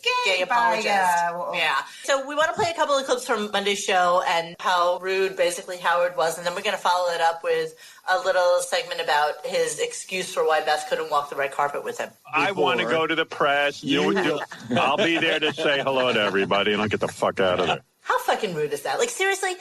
You're not even going to go see the show. You have nothing else to fucking do. It was a Sunday evening, and he's not watching football. He's not doing anything. But he had to get up early for the show. Come on. So anyway, it was interesting that he said that Beth couldn't walk it with him because what reason? She had an emergency. So family emergency. Yes. Another medical fraud. Yes. Beth is not coming. She has a family emergency, and believe me, she's into actually going. I'm not. She wanted to be there. Yeah, I don't want to go, but I'm going. But you understand, I'm going to go. I'm going to walk the red carpet, right? Thank you. And then when Beth returns, I'm going to go to the play. You know what I mean? I'll walk the red carpet and I'll and come back with with Beth, because we want to see you in it together. Yeah, right. Because Beth cares so very much about watching a Japanese internment camp. So let me tell you, if Jennifer Aniston or any of those people were going to be on the red carpet, Beth's ass would have been there in 1 second flat. That was just like something she didn't want to go to. Honestly, I would never go see that. I would never go see that. Nor would I, but... And it's a musical to boot, which you know is fucking horrible. Let's reverse it. What if it's about the Holocaust? And George behaves like Howard does to him about that. How does that go? Of course. How does that go? That wouldn't go very well. That's for sure. You were not in the Holocaust. I have on my wrist, I have a tattoo. I will not go in the ovens. I cannot spend any time with my Jewish brethren. Oh no, here comes Hitler. Like, what if Howard did that? What if George did that back to Howard? How does that go? Yeah, You know what? I think he's okay with I think he really is. I don't think you can offend Howard with anything that has to do with being a Jew. He's gotten very Jew sensitive lately. Maybe 15 years ago when Jackie was there, but you can't speak that Jew talk to him anymore. He's gotten there. Right. We're going to swing back around to the Beth excuse for why she wasn't there because, as it turns out, because, she cannot stay away. She's like fucking Instagram crack. She cannot stay away from that. She happened to have said that she was reading her new book to her niece. In her niece's class, yes. In Pittsburgh. No. There was a picture of her reading to her niece, and that was on Sunday. Oh. And That's a family emergency. And then she followed up on Monday with reading it to the class. Is there audio of that? There is no audio of that, but Just pictures. That was the family emergency. Yeah, how retarded. Yeah, so it was pretty kind of fucking pathetic. Okay, so like a whole bunch of Shatner shit. And that was pretty fascinating that Howard needed to talk about what an angel our Beth is and how she saved a baby mouse.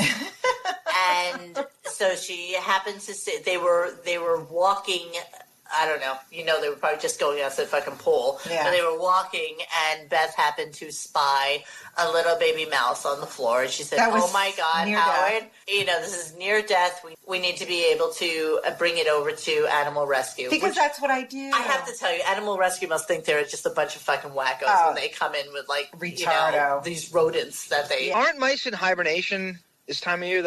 We know it wasn't. I don't know. I'm asking you. I haven't seen a vermin. I haven't seen in Long Island. I haven't seen a raccoon. I haven't seen a squirrel. I haven't in a month and a half. Hang out. I was in Central Park, and trust me, there's plenty of rats, mice, and vermin up the wazoo. Yeah, they're all over the place. Mm-hmm. So then, as it turns out, this animal that they saved, which was basically on its deathbed, they had to literally rush it to the Animal Rescue Service.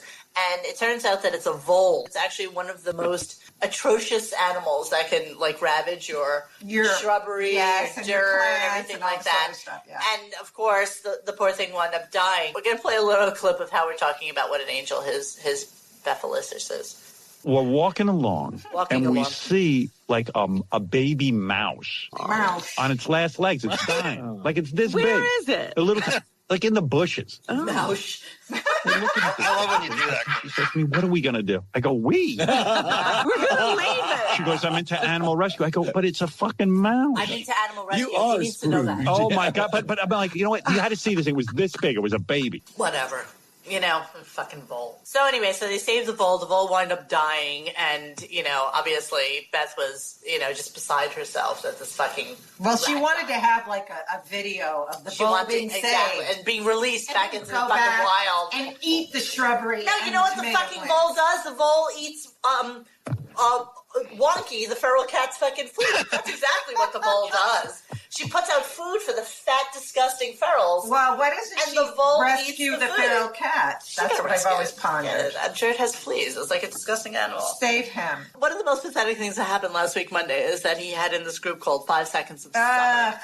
Which literally was like 2 hours of fucking misery. They are like prepubescent. They're 19-year-olds, but they look very young. Their balls haven't even dropped yet. And they're Aussies, right? Young. It's almost like pedophilia. It is. Didn't it feel like pedophilia? Yes. I feel like there was some sort of contractual obligation. What? Yes, has to be. There was no way that these kids needed to be on the show, and I thought really they were gross. actually awful. And they were actually, saying that they were kind of like the Beatles, like they were. Yes, they play their own instruments. Ooh, what happened? what happens to all the other boy bands that have come before them? Menudo. But George and Howard were like slobbering and just fawning over them. Oh, those boys! They were absolutely fawning over those them. boys. So then let's just move on over to Tuesday. Howard starts off with the fact that he got an email from Gary Shandling. And apparently, you know, he was just dicking around about whether or not he should call back or he should email him back. And, you know, he just kind of like dragged it along for a couple of days. And until he realized that when he did write back to him that it wasn't in fact Gary Shandling, and that it was one of those basically, you know, bank from Africa telling him that he like really needs money. That was so and can he help with it? Yeah. And I thought the best part about what happened was that Robin then came in and said, "Oh, I remember when that happened to me a couple of years ago. Do you remember?" Artie's sister. Right. And she said, well, at least at that point, I got the money back. Yeah. Because I called the wiring service and I was able to stop it. And I'm like, fucking bullshit. You so did not stop that money. You know you sent that money. But you know what? That's nice. What's nice? That she sent the money to... What the fuck are you talking about that's nice? It was the classic Ponzi scheme of the email coming from no one saying I'm in danger. She thought that she was That's sending how it stupid and naive she is. Of course, but that's sweet. That's nicer than Howard. It's Howard nice. Howard wouldn't It's send $22.99. It's nice to wire $5,000 to some fucking guy in Zimbabwe. She did not know she was doing that. Well, shame on her for not knowing. She's a fucking idiot. All right, that was retarded. It also could have been a lie, like every fucking thing else on that show. Yeah. We don't know what script. After Wife is a Whore posted that script, anything could be scripted on there. Anything goes. Well, I don't believe anything they say. I don't believe anything they say. Then he had blah, blah, blah, and then Leah Remini came in, whom I can't fucking stand. I think she sounds like some bizarre meth head from Bensonhurst. Like, she has this really weird voice, and she's really kind of harsh and rough. You mentioned it earlier, Grace. I feel like Howard was a complete apologist for, like, the Scientologist. Yeah. It's like a Scientologist. Yeah, it's like every other religion. He was very softball on it, too. He really didn't go deep on it. He used to totally rank on it and say how it was ridiculous. And well, because his new friends, Jada Pinkett Smith and Will Smith, are part of that little fucking. You got to connect the celebrity with her dots whip all the ass. time. Yeah, exactly. And but it was actually kind of interesting how, you know, Leah would just kind of explain how if she did something that didn't please the church, you know, would cost her. Oh, and actually I read this in Entertainment Weekly. It wasn't even on Howard's show, but she had confessed that when she was a little girl, she was like 9 or 10 years old, she had stolen food from the commissary over at the Scientology Center as a little girl. Mm-hmm. And they said to her, well, you know, how do you plan on making amends for this, you know, what's the word I'm looking for? Not digression, or whatever it was. And they said, right, well, how are you making penance for what you did? And she's like, well, you tell me. Transgression, thank you. And he said, well, you owe us the money for the food that you stole. And we're talking a 9-year-old little girl. And she's like, well, how much do I owe for that? And they said $40,000. She had to pay the church $40,000. No. How does a 9-year-old girl pay $40,000 for stealing basically like oatmeal and like cheese sandwiches from the commissary when she that Emily Stern had sold for Shamus. Yeah, exactly. To the Scientology Center. That's Travolta's jet fuel. That's exactly right. $40,000 she had to pay just for a little fucking sandwiches. And she said she's spent over millions and millions of dollars on Scientology. Yeah. So I thought that was kind of pathetic. Then Bryan Cranston had come in, which was just basically him coming in 2 years ago. It was the same shit. You know, my father was jealous. Your father was jealous of you. Yes, exactly. He wanted to be the actor. Jeff the Drunk in the Love Call, which I'm way over. Please.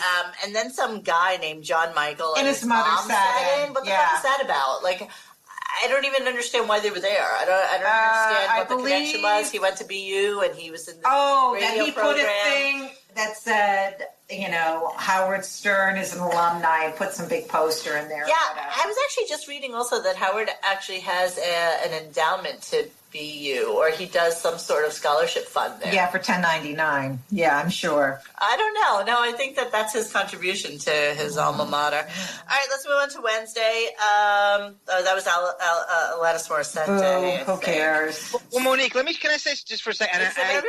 For all you subscribers, we know that Beth is setting the guest precedent for the show. So what do you think about Christy Brinkley is kind of a Beth guest? What do you think that every time you hear a model, it's kind of like Beth literally fancies herself sort of like a autistic Christy Brinkley. And Howard does, and other people do. A wonky-eyed Christy Brinkley. Christy Brinkley. With a big football head. So every time you hear Beverly Johnson, and these are supposedly sort of Beth's idols, and I think she has a major man hand in the booking of your Brinkleys and your Beverly. What else? All right, so then there was like gun show interviews, which I thought were kind of interesting, considering the fact that Howard is a gun carrier and has a permit to carry. So he also thinks that like gun carriers are really fucking crazy, but he's one of them. Yeah. Tony Fratto croaked. Oh, that's right. You know, I'm going to be very Robin about this, but I had just fucking PM'd You did? I swear to God. That's very Howard. I had just written to him to come on the fucking show. Because I thought, he wasn't part of the show anymore, and it was okay, but nobody knew he was dying. Yeah, he would have been a good guest. He seems like a good guy. I mean, Howard's eulogy for him was about as great as his eulogy for Gary's dad. Listen, it's as good as you're going to get from Howard, honestly. He didn't dwell on it. It was like Howard acted like Johnny was 91 and Howard's 41 when there actually the same age. Yeah, I know. Yeah. It's amazing how immortal he thinks. He really believes he's going to live like 185. Well, he really does. He's really young. I'm kind of amazed at how they always say that Roddy's such an old fucking man and he's only 2 years older than Howard. Basically the same age. No, he's actually 2 years older than Robin and 3 years older than Howard. Yeah, not a big deal. I mean, so what the fuck are we talking about? Same demographic. That's exactly right. So, okay, let's really cut to Monday because I thought that was like a real shit show where Howard really ripped into the fucking play, and he was really mean about it and he was just just mean. And talking about how they're no real celebrities and how, he was a good soul, he took pictures. And let's be honest, there were no real celebrities. Of course, yeah. I mean, he was really the only celebrity, so he really thought he was doing this huge fucking favor for George. Yep. Yes. And that he should really kiss his ass for actually doing something for his friend. But meanwhile, he didn't stay for it, and he couldn't get out fast enough. He just couldn't get the fuck out He of had there. to find the side door. And honestly, how long did it take him? How much time out of his fucking day did it take him Probably to 20, just go and do 20 that? minutes. Maybe. Yeah. Maybe. With the 5-minute commute down to the fucking show.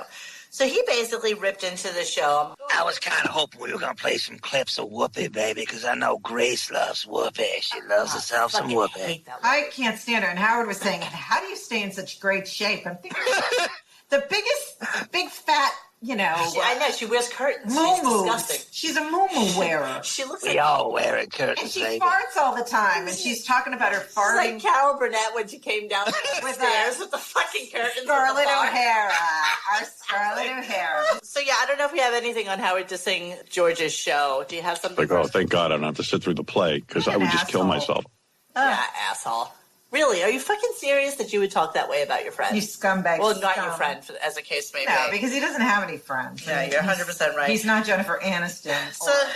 Right. I equate suicide with him talking to Andy Cohen for 45 minutes or Ray Kelly, Police Commissioner Ray Kelly for an hour and a half. That would be suicide to me. Which was funny was he had that Andy Cohen judge, the guys doing gay phone sex calls. Horrible. Yeah. Horrible. Gay phone sex. Reminds me, guys, how about Fred not getting invited?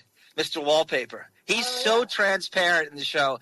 George just couldn't even think to invite Fred. Yeah, and Howard said to him, Fred, did you go see the show yet? He's like, no, I wasn't invited. And they're like, oh, and Ron's like, oh, I was looking for you at the show. And then Howard's like, well, you could have had my seats because I didn't go fucking see the show. There you go. It was just so dickish. It was really, really sad, actually. But Fred doesn't give a fuck. Honestly, he'd rather be home. I wouldn't have wanted to go. No, please don't give me a ticket. All right, so then Whoopi Goldberg, was that on Tuesday? No, that was on Tuesday. Whoopi was Tuesday. Christy Brinkley came in, telling us that it's very important to wear the proper underwear because she knows that fucking disgusting animal. She's a good-looking broad for 61. 20-year-olds, I don't want to know you're not wearing Who's underwear. Who's a good-looking broad? 61. Oh, where are we on? Christy Brinkley. But I'm saying a 20-year-old, wear some undies, girls. Howard has decided that he discovered new bands, and he discovered Godsmack and Children Foot. He is wonderful. Yeah, he's fucking amazing. And I was trying to get a hold of the playlist to see where he's at right now with his music from 1997 and beyond. But he's like, so he has this Metal Mania fucking playlist that he... They make me long for the days of Nick Lachey and 98 Degrees. Exactly. Well, I missed the Backstreet Boys. Yeah. Fucking mountain. I mean, he has the diabetic Leslie West with one fucking leg. Oh, that's so sad. He calls in. I know, it's really he's horrible. like 73. The only other interesting thing was how Howard then backtracked on why Beth wasn't at the show with him, what her excuse was. What happened was Beth went to see, she had to fly out of town. So I made her go out of town. That's true. Yeah. I knew it. What? That he made her go out of town so they didn't have to stay at the play. No, I don't really know that that's actually true. I think... What was out of town, guys? What were they... Like, where exactly did she go? She was in It Pittsburgh. was Pittsburgh. Are you sure it was Pittsburgh or not? Yeah, she went to Pittsburgh. Over the river and through the woods to grandmother's house we go. The horse knows the way to carry the sleigh through wide. The horse knows the way to carry the Over sleigh. the river and through the woods, oh how the wind does blow. Woo! Stings the toes and bites the nose as over the ground we go. Woo! Everybody now. Everybody, ready, John? Over the river and through the woods to grandmother's house we go.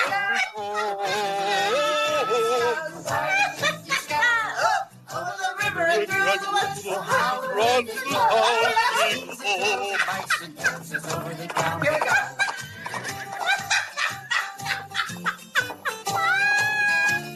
I fucking love that. Oh my God, yeah. So, okay, I guess you had to be out of town just for a little while there. You don't want to know. I call plastic surgery on that family emergency. Emergency, my balls. I'm calling plastic surgery. I think that's Botox, Beth. Really interesting that some retard called Miss Jet Set from New York begging Who is for she? votes. Do you know what that is? No idea. And I'm thinking that it must be a friend of Howard's who owns this stupid fucking magazine. Or else why would they give this woman the time of day for a good 15, 20 minutes on the phone to vote for her? You nailed it. That's classic wig pro quo. Yeah. And you know what? I had a thought about something just this morning, and I was listening to a replay from this week's show, and he was talking about how sick of ads he is, and Robin was saying something like, well, did you talk to anybody about that? And it made me start wondering, since they're all Buchwald clients, I wonder if they all make a fucking take on those paid ads. Fred and Robin and Howard. Jackie told you guys that. It's all about Buchwald. That's why every time you see something strange happen and it's monetized and it's all about how does Buchwald benefit. That's how Howard, Robin, and Fred are packaged together, and Jackie got iced and Billy West got iced out. That's all about Buchwald. You're absolutely right. Yeah, I think they might all make a little bit of money on those advertising revenue, and that's why they're all very, very into being able to discuss what ads are being played and stuff like that. I'm just curious about that. Okay, so let's go on to Tuesday's show. Whoopi Goldberg. She has hot dog farts. She wrote a book on relationships saying, don't get into one. You know, I was going to post a thread last week, like, who are the worst fucking unfunny comedians? And she is on the very top of my list. Did she really? Very, very close to Dane Cook. I don't understand her at all. She does characters, so she was really She's not actually a a comic. decent actress. When she does serious, I actually liked her in, like, Girl Interrupted. When she's almost like Robin Williams. You don't laugh when he tries to be funny, but he's, like, a really good serious actor. She's actually a good serious actress. I never saw that movie. Which movie? Girl Interrupted? She was in that? Oh, she was in that. That's right. Broad Interrupted. She played a nurse. Remember that famous line? Angelina Jolie was like in the trailer clip. She's like, "One step closer, and I'll put this in my aorta." And Whoopi just goes, "Your aorta is in your chest." Your chest. No T. No T. I know. I love that. Aorta is in your chest. I fucking hate Whoopi Goldberg, and the fact that she wrote a relationship I book, know. to me is like shocking. And she's been married 3 times, Right. divorced 2 times. And the best thing she ever did was be with Sam from fucking Cheers. I don't even know what he saw in her. I don't even get that connection I at can't all. believe she even bangs. And she said she goes around farting all the time. It just she's disgusting. Oh, she farts on The View. Ew. Really? Yes. Okay. She farted and everybody had to get up because it smelled so bad. The only other thing I want to mention from Tuesday in the Let's Start Talking About Disgusting People thing is that Richard sneezed into his shirt and then snotted into the inside of the sleeve and then wore the same shirt the next day to work. I'm shocked. Fucking disgusting animal. And I got to be honest with you, one of the few things I want to talk about from Wednesday is JD's fucking sheets. Yeah. I don't understand how somebody can have the same bed sheets on their I can't believe it's bed true. for a year. When it's scripted, that's how much time you spend. I agree. I just don't believe it's true. I'm gonna go. Tony, he has a girlfriend. He's not How washing does his sheets she for a not year. say, "Oh my God, these sheets fucking stink"? Well, then she did say that. It's absolutely contrived. He even loves the the sheets, but, attention. like, It's all bullshit. You're a girl. I'm a girl. Like, we get makeup like on our pillowcases and our scrunchy hair. shit. And it's fucking disgusting. Or if you have sex, there's a few little maybe chisms and abysms coming out. Honestly, the whole thing was actually just disgusting. Yeah. I don't believe it. I will tell you the one thing I thought was kind of funny is Robin making fun of herself by singing all of the top 5 songs. I think somewhere deep down in her distorted, delusional mind, she really thinks that she has a good voice. I think so, too. And that she really actually thinks that this is something important and that she is really doing, God's work. And they mentioned something about having her do a show at a theater here and doing like 12 of her top hits. That would be right. The Whitney Houston thing. I mean, just all. And she said she would love to do it. The other thing, though, it was the Curious Robin apology tour that she's on. Love that. Love it. And I thought she was going to drop dead. Well, yeah, so everybody was just kind of supposing that this was like her farewell tour because, gun cancer got to her. And it's like, oh my God, there might be a God. I better say I'm sorry. Exactly. Because gun cancer took over. Yeah. So I think we have a little bit of a clip of her talking about it. You won't believe this, but I'm having lunch. Today? Yeah. With? Jackie Martling. Why? That is funny. You were the one going crazy from him. She's the one who told me. What are you putting up with him? Well, you know, I'm on this campaign of, ending and closure and completion. Right. Okay, so the thought from everybody online was like, she's definitely fucking dying, and this is the reason that she's doing this. Yeah, her swan This is her gun cancer farewell tour. But then who's Jackie not having lunch with? For Christ's sake, the guy would have Everybody. He has lunch with Grace, for God's sake. So isn't he having lunch with? I stood him up. He's going to a pizza buffet with Empress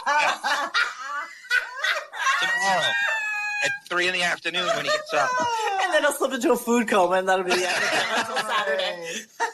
So what I heard is that Robin is now doing a almost Scientology-esque kind of thing where she is supposed to not only recruit people, but also apologize for wrongs. And so that's Robin's new big thing. So I don't think she's dying. I think she's just trying to fulfill whatever her Kabbalah-esque needs are. Very similar to an Alcoholics Anonymous apology tour, isn't it? Isn't it the same kind of concept? Exactly the same. I had a friend who wronged me and looked me up. I hadn't spoken to him in 10 years. I got this strange phone call from him, and he's too sheepish to admit what that was. And then I'm talking to my cousin a few days later who knows my friend, and he explained, he goes, I bet you that was an Alcoholics Anonymous step.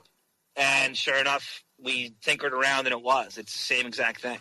It was the strangest phone call I've ever gotten. I want to talk just a little bit about some stuff that's been happening. So fucking Beth, this horrible tragedy in Paris. And so the whole hashtag was prayers for Paris.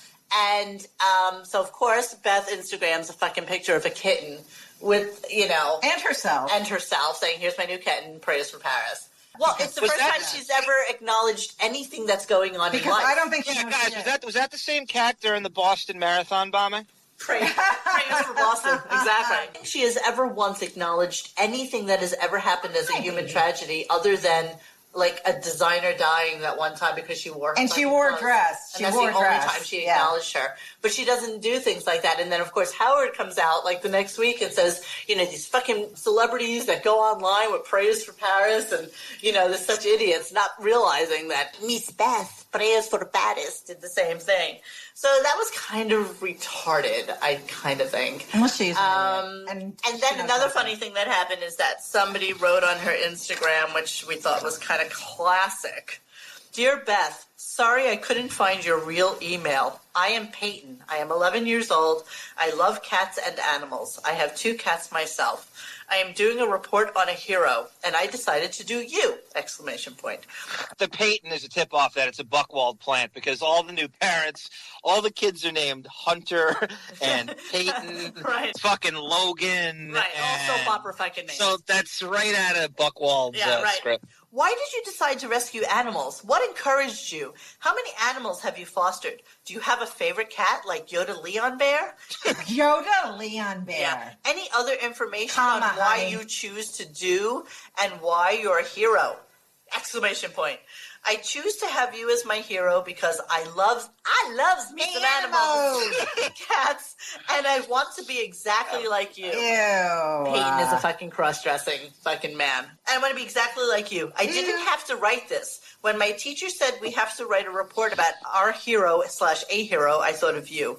I thought that it would be really cool if you could get some real answers from you. By the way, I follow you on Instagram, and you have the best account ever. I hope you have time to email me back. And she's like, I never thought I'd be anyone's hero.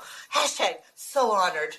# guess what? # go fuck yourself. There is this thing with Brooke Burke, one of these broads. It's about heroes. Yeah. And coincidentally, this is here now. Beth is going to be on as a hero, saving a blind dog. Really? So I think that there's coinciding here with her heroism.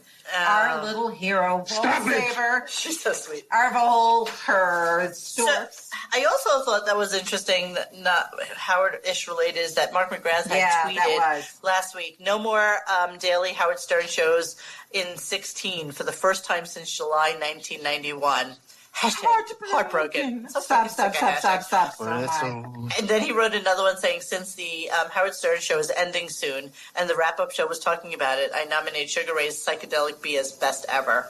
So he started writing about the fact that Howard's not coming back. But you know what? Mark McGrath knows shit. I mean, what the fuck does he know about anything? He hasn't been on the show since forever. He knows nothing. And then we had a little something from our friend. Well, I don't even know if he's our friend because all those fucking wrestling assholes are such jerks. But A Wife is a Whore was at this porn convention. Shocking. And I just thought it was really funny that he got to take a picture of the notes that Mehmet had on him that were showing. Have Ronnie ask porn stars what they think of him. They'll be flirtatious and complimentary. Then after he walks away, Mehmet interviews them and asks what they really think of his looks. That's radical shit. That's so fun. Mehmet secretly tells women Ronnie is his uncle with severe Down syndrome. Get them to flirt with him and see how they act and how Ronnie reacts. I don't know. This is all like fake shit. Is that not right out of Benji's fucking fleshy goddamn carcass? Fleshy. Is that all Benji? Man. You know what I noticed today, actually? I don't know. Call me bored, but I was listening to Wrap Up Show, and now they have that. Bored. Rashad? Rashad. You know what he used to be on the Pharrell Show. He was actually the resident Schwarza on the Pharrell Show. Really?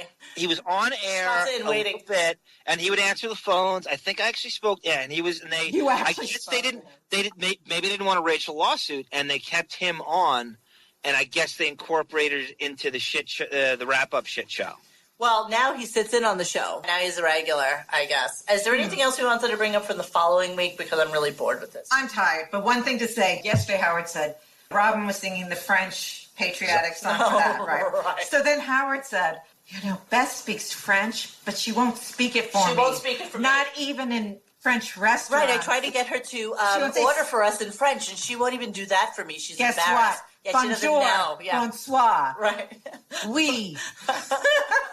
It's exactly right. She knows French nothing. fries. She knows nothing. Steak frites. Come on. It kills me. It's like Howard is such a sucker. He thinks he spoke French, so I thought that was funny. And Christy Brinkley was speaking French throughout her interview, which made me want to vomit. Yeah, I fucking hate her. She's so effective. She's a twat. She's a twat. So, and she was wearing no underwear. Twat. Okay. So we're going to kind of end with what I loved about what Howard said last week about, what he would rather be doing as opposed to doing his show. So go for that, Caps. I would like, there's a part of me that would like to, just quit. everything. You know, I fantasize about you want to that. just sit and paint. Yeah, or whatever. You know, raise kittens with my wife, or just have a life of. Could we see you one day on America's Got Talent with your show Kittens? Asshole. Yeah, he didn't like that one too He much. didn't like that. No. All right, so that's I'm sorry, I totally forgot. Fucking Charlie Sheen.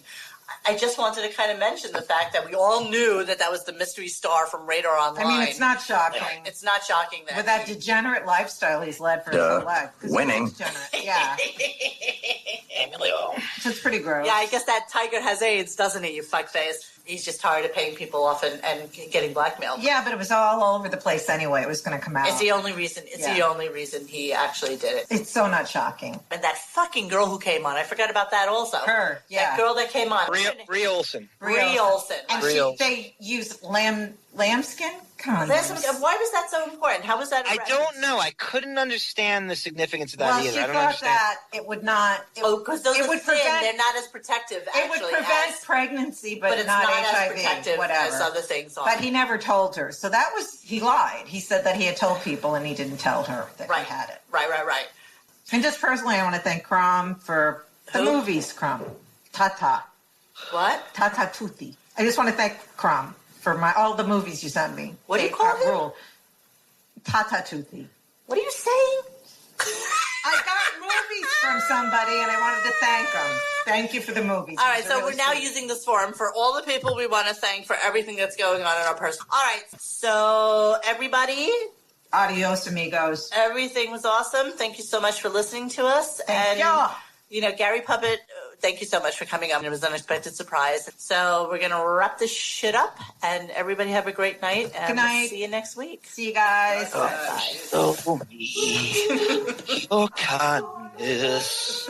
In your arms, I know I found this.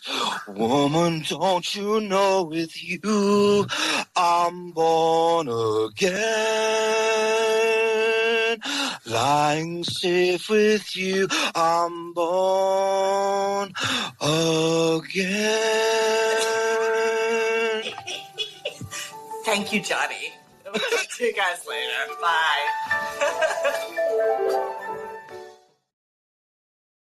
So, welcome everybody, and took a week off last week, and we are back. Turkey Day! And happy Thanksgiving to everyone, correct? And so, the topic of conversation for this week is going to be all about the charitable contributions that the Sterns have made to society. Our lovely Beth. And in specifically the North Shore Animal League and Beth's furry fucking friends. And what they're doing and what's going on with building that stupid annex to it, and It's been 4 years, right? 3 years. They've raised tons of money. Oh my! So we're just going to do a little bit of a delve into what's been going on with that. There was a great article written by the guy who goes as Muldred Stern. Very good. It was really, really insightful with what's going on with North Shore and how they're kind of trying to get it together there, but it's still not formed yet. We don't know what's going on either. So, didn't she say 2 more years? Yes, 2 more years. Yeah. So what we wanted to basically talk about is the $7 million it's taking to build 14,000 square feet on top of an existing 14,000 square foot facility in North Shore. Where is it? Port Washington? Port Washington is it's just about the most north town in Nassau County before Queens. Well, I found it really curious that they would need $7 million to build on top of an existing facility. So I took it upon myself to look at how much real estate is going for in Port Washington just to see how much an actual built fucking facility would be in the same neighborhood. There's a 37,000 square foot fully built facility there that's only $5.7 million without negotiation. Wow. For sale, 2 blocks away from the kill shelter that she works. Well, you would think if it's all about the cats and you're so philanthropic, you would want to get the most bang for your buck, right? So why would you set up shop there in the most high rent district when you go to hey let's come full circle, let's open it in Roosevelt, we'll have only black cats. Funny thing, I don't know if anybody realizes this, but North Shore already has this little cottage that is a free-range kitten center. Very nice research, Monique. Yeah. Very nice. But they have a cat habitat.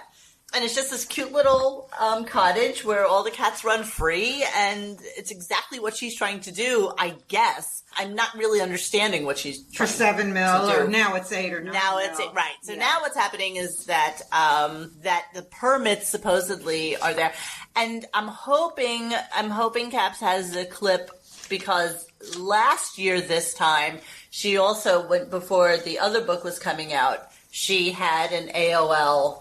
Oh, you went to that, right? Miss With the Monique. This is when we first met I asked the first question. Grace, did you go too? No, I didn't know. Okay. No, we weren't doing the podcast yet. No.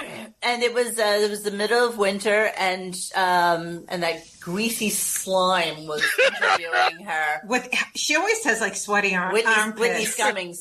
Whitney Scummings was interviewing her. Yes, with no underwear and really gross sweaty armpits. Stain girl. Eee. I was just wondering, how cose are you to building the kitty center? Kitty Cancer Ranch. Well, this morning, Rachel Ray just handed me a check on my husband's radio show for $500,000. I get, Did you apply? Over the course of the last year, I think it was a year ago that we came up with this idea. We need $7 million.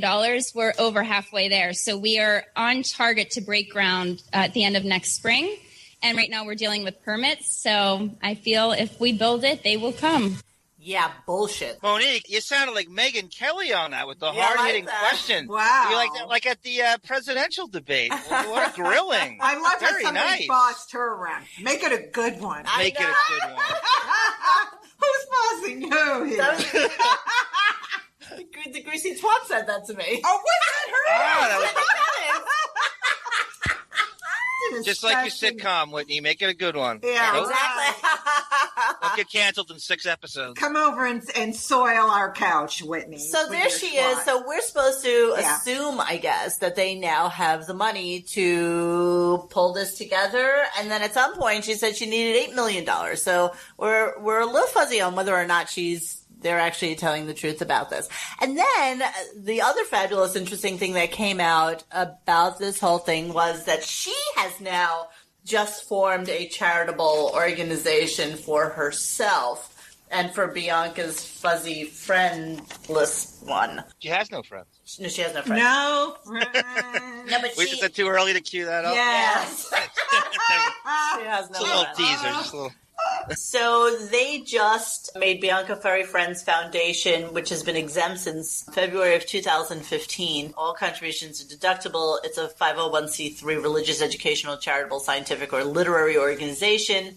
Clearly, the reason anybody does any of these is for the tax benefits that they get from it. So now she'll be able to, she'll probably put in all her fucking dresses and her shoes and everything into this, and he'll also get a tax deduction at the end of he probably pays quarterly, so he probably deducts on a quarterly basis.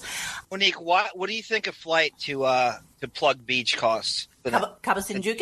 When she went to save the blind the last cat, yes. What do you think one of those jet visits costs? My God, I would say it's probably about $12,000. And just in fuel, and just the nerve. It just makes me want to smack her face in so hard I can't even. The carbon paw print that they make is just the most fucking ridiculous thing. Like nobody could do it in Florida. Just Beth has to fly out there. One blind fucking cat so that she can create a book for him. You know what? I'll give her a little credit for doing this, but the reality is that she's really not helping those who really need to be helped. And I just find it astounding that it just makes her seem so vapid to have, just take all these fucking kitten pictures and be on Instagram all the time when there's shootings all over the country. Yeah. God, I mean, people are getting killed left and right. But she has no clue nor any interest in it. She has no concept of what's going on in the world. Well, I mean, we know how this all concocted. I mean, Buckwald decided when the dog thing didn't work, she's now suddenly is into cats. And she needed some kind of a hook.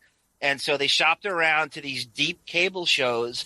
And Howard's cashed it in favors with all the Hamptons elite. If you notice, her whole promotional tour, it's all his buddies. His Hamptons, Matt Lauer and Hoda and Kathy. It's all the Hamptons elite. It's all the New York sort of upper crust Hamptons elite that she's clear to do. The others won't have it. The interesting thing that I was just going to mention about her charitable entity that she formed, somebody had posted the information online, and everybody's like, wow, who's this guy, Keith Bloomfield? He's the guy who's running it for her. He is a hedge fund mega millionaire guy. And it's like, everybody's like, why would this guy help her out? Well, he must be Howard's boss. Well, and then I looked at the name, and it dawned on me.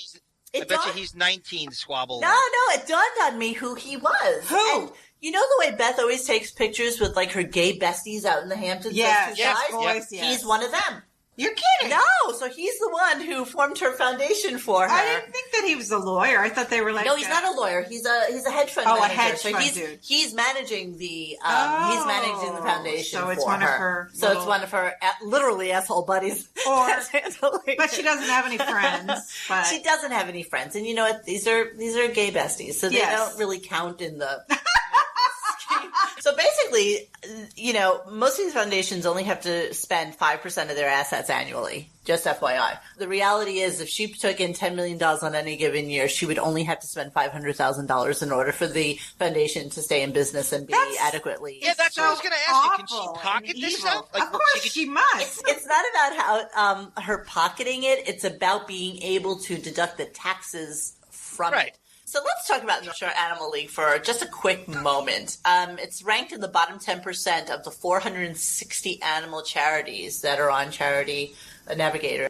I really, unfortunately, wasn't able to get to the bottom of why they get a 2-star rating. I was looking at how much their CEO makes, and we were looking at their tax returns from last year, and they literally doubled their intake of charitable donations. It went from somewhere around $26 million to $58 million in just 1 year alone.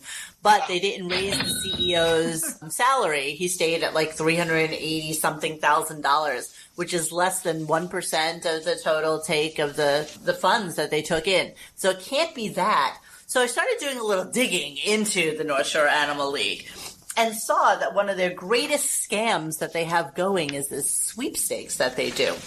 And so what North Shore does basically is they send out these major mailers to these unsuspecting senior citizens all around the country who have no idea who the fucking North Shore Animal League is, promising them that there's prizes involved, that there's money to be had. Everybody wins a prize, blah, blah, blah, blah, blah. It's like that the Ed McMahon shit. Yeah, and they just kind of suck these people in. And that's also, they get horrible ratings for even like a sweepstakes type of affiliation. Treasure trove sweepstakes. Right. Yeah. And you have to really, really dig to see whether or not you've actually won a prize. The fine print says, of course, that, it would be nice if you did a contribution, but you don't need one in order to win. But, none of these people fucking win. And then there's no telling who actually wins these things. But they're taking in millions of dollars from these sweepstakes. Shame on them. Yeah, fuck them. Really? So North Shore isn't exactly high rated. There was something on glassceiling.com, which is, people that rate their jobs and how much they love their job or hate their job. And consistently, they got so much shit for basically being just a shitty place to work. 90% of the people that work there are volunteers. They don't give a fuck about what they're doing. Oh, I just wish we could find that poor girl that was on Fox News. Oh my God, I would die to have her. They import dogs and cats from all over the country because apparently there's a dearth in puppies. People want to, adopt puppies. So they actually import them from Puerto Rico and Mexico and places like that. Half of these dogs and cats have like horrible diseases. They won't take the dogs back. They won't take the cats back. Oh, this is horrible. So, there's just a lot of issues with how they get their animals. They're just a little bit of a fucked up organization. And I'm really, really surprised that out of everything, the world of the Hamptons and everything where there's that wildlife refuge and all sorts of stuff that they could be contributing money to or donating to, why she got caught up with the North Shore Animal League. And that's something I haven't really gotten to the bottom of, but it's really curious to me that that's who she, winds up having the relationship with. And she's getting money. Isn't she like there's paid spokeswoman now? I can't really find the information for what she gets paid, but now that she is registered as a 501, we'll be able to see next year because it's public, and we'll be able to see based on their tax records how much she took in and, you know, how much they deduct for whatever. So we'll be able to find that information out next year. What a beach. Unfortunately, not this year. The model movement, this has been going on for ages, is when they have nothing productive to say, when they have nothing philanthropic, just go to the I love animals. I had a dog or a cat when I was a kid. So we're going to, and she ran to Buckwall with this, and it became this contrived, you know, sort of thing. There's nothing genuine about it whatsoever. I'm so wanting to really just kind of jump right into talking about her being on the show last week because it was just phenomenal. I mean, it's, you know. It was sad and almost pathetic the way they fawned all over each other. Okay, honey. I love you, honey. Oh, God, everything about it. Oh, honey. Yeah, honey what? What was that about? I just forgot we were on the air and just looking at you. Oh, Jesus.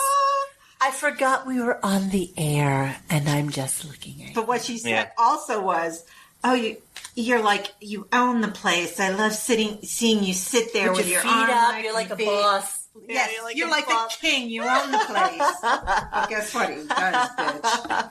Yeah. And then later on in the interview, which was really so pathetic, honestly, the whole thing. I mean, it was just about, you know, Yoda and Buddy and all that stuff. Fake. The crying was just ridiculous. It relaxes me. You just made me cry. Really? I love what you're doing. I'm so proud of what you're doing. Just how lucky am I that you were there to be there. So from when it's just thank you. Oh my God. I know. All right, I'm gonna go next. No. I mean, crying is good. He likes the crying. I like the crying part. Right on cue. Write the script. 33 minutes. Beth cries. Guaranteed that's written down in bullet But you know, that's so weird. Like, why? Are you fucking kidding me? You've been married now, what, 10 years, 9 years? A long time. They've been together for years and years and years. Yeah, it's like, oh, please. Who gets that emotional about a guy who maybe pays to spay or neuter a fucking kitten? Yeah. He pays a veal, for everything. He pays for everything. That was my other favorite part of the whole thing. He pays for their vets and their spay. He asks me how my day was. He read that in a book to ask his wife. Got that from an Alanis Morissette. Yeah, really, please. Exactly.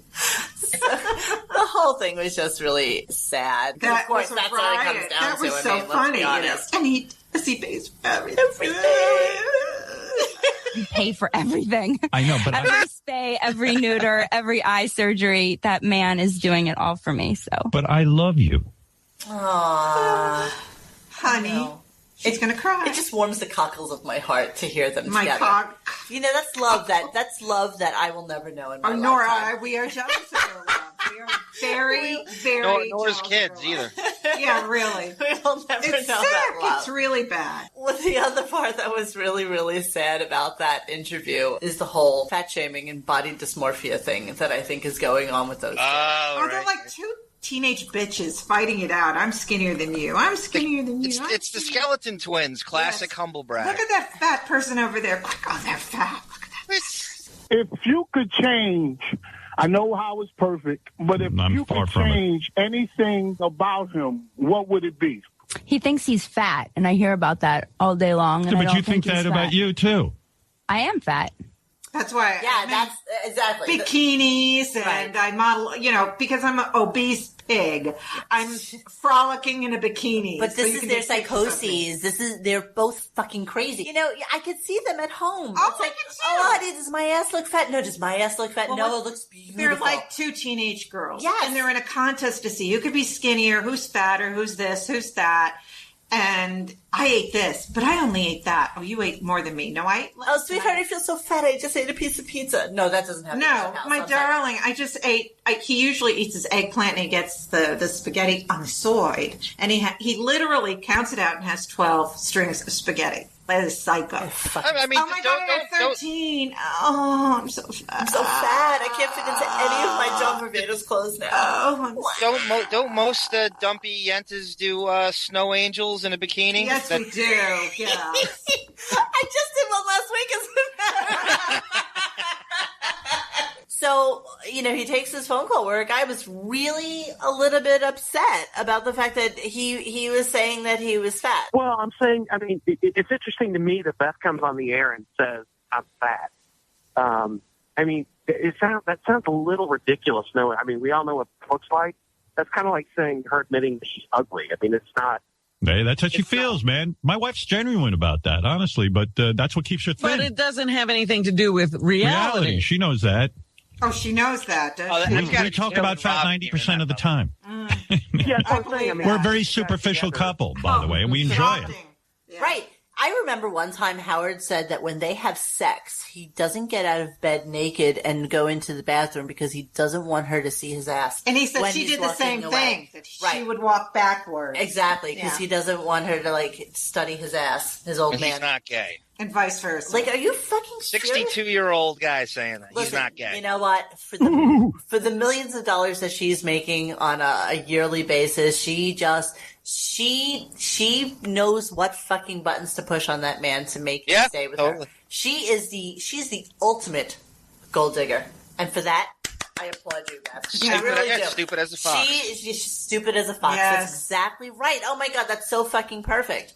Because she knows exactly what he needs in order to feel the way he feels for her. Do you really think he feels that way? Because he needs the fawning. He needs the adulation. But did you hear her also? She said how one thing that annoys her about Howard is that after he finishes his coffee and I'm holding cat poop or something and I just want to get away. So I have to sneak past him. So I sneak he past wants to talk him. to me. He wants to talk. So fuck that shit that she adores him.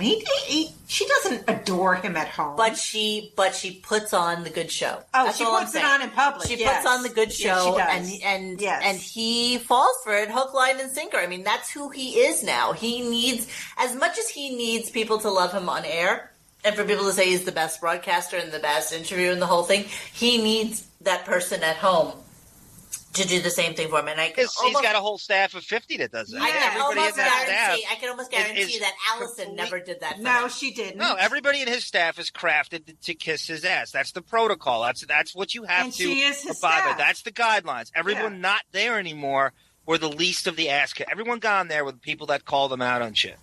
Everyone there now is the height of ass kissery. Just listen to any time fucking Shuli drops in with some contrived backpack recorded bullshit. The fake laughing for 15 minutes. That's what he's surrounded himself with. And you know what's curious? I was listening to the show. They keep talking about how they've been cleaning up in there and they've been throwing a lot of stuff away. What are you throwing out? You're on 2 days a week. What are you having there? I know. What are you throwing out? I know, and it always comes back to me, to he's doing a lot of these phony phone calls and stuff like that with new people. So many with the broad. Oh, I hate her too. Yeah. I hate her. Who's doing Hillary Clinton? I hate them all. I hate every single one of them. Oh, we should have played that. That was so bad. I know what you're talking about. Which one? The woman? Yes, the woman one. I think I'm not eating the box. How he's trying to get it out there that you should not ever. I mean, no call ever sounded more fake than that. Michael Caine, he's dead, isn't he? Impersonating, calling in to say people with a human papilloma virus. Yeah. It was awful. Eating the box. It was, and Howard saying he's trying to do this to tell people that munching the rug could give you cancer. And guess what? Howard has never munched a rug in his life, I betcha. Well, his own hair. Yes, his rug, not. And Beth doesn't. He makes her shave, so she's very clean down there. She takes 5. You know what was interesting too when Beth was on when Marianne from Brooklyn came to see her at the book signing. Yeah, and she gave her a pillow that said, I don't know, cats. Some dumb. Oh yeah. Mm-hmm. And Howard's like, did you throw it away? She's like, no, it was wrapped really nicely and it was really clean. Like she has lice and bed bugs and every gross thing. Right. And then when Marianne called in, she's like, no, I made sure, I have a really clean environment. It's horrible. I take care. I'm cleaning all. It's like, okay, so you're bringing it to a room where cats piss and shit all over the fucking place.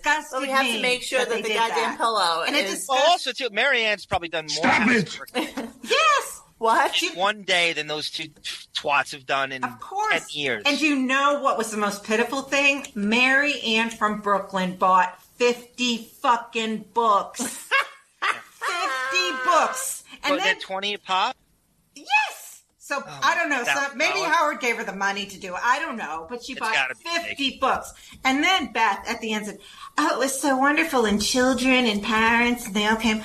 And I signed 200 books there. 200 books she signed. If you want one with her autograph, you can get it. 200 books. Who the fuck wants Beth? I think that's all she sold the first time around was a total of 200 bucks. With those man hands, it's only one signature, though. But she took the time. No, but she was so proud of herself that after it all, she signed 200 books that nobody was there for, that nobody wanted. She's imitating Howard's rap from Private Parts. Yes, exactly. But guess what, Beth? Nobody wants your fucking autograph. I didn't leave that line until every book was signed. That's exactly what she was doing. Like, oh, what a woman. What a gal. That reminds me. I just wanted to segue over to this. Excuse my fucking. I don't usually swear. You're not we love when you curse. No. Here's what's going to happen with fucking Teehee tomorrow, okay? I know the way this goes. So I'll send out the recording of this show. Not that she'll listen to it, but in the morning at 5:12 in the morning, she'll write to me. And say, "Oh, I felt so bad about saying fuck so many times last night. Could you please remove that?" And it's like, oh my God. And then I'll challenge her. Because I know she'll never come back to me again with it. I'll be like, exactly what minute point was that, Grace? I want to deck you with that one. Because you will never listen to the fucking show so that you can tell me where it is. I know. Oh, sorry. I got time for that. Let me tell you. Grace, this is someone who steals your neighbor's newspaper. Stop it. I do not steal the paper. Stole your neighbor's Sunday paper today again, and I'm proud of you for doing it. Stop it. That week you go, she's a cunt. I got the best response.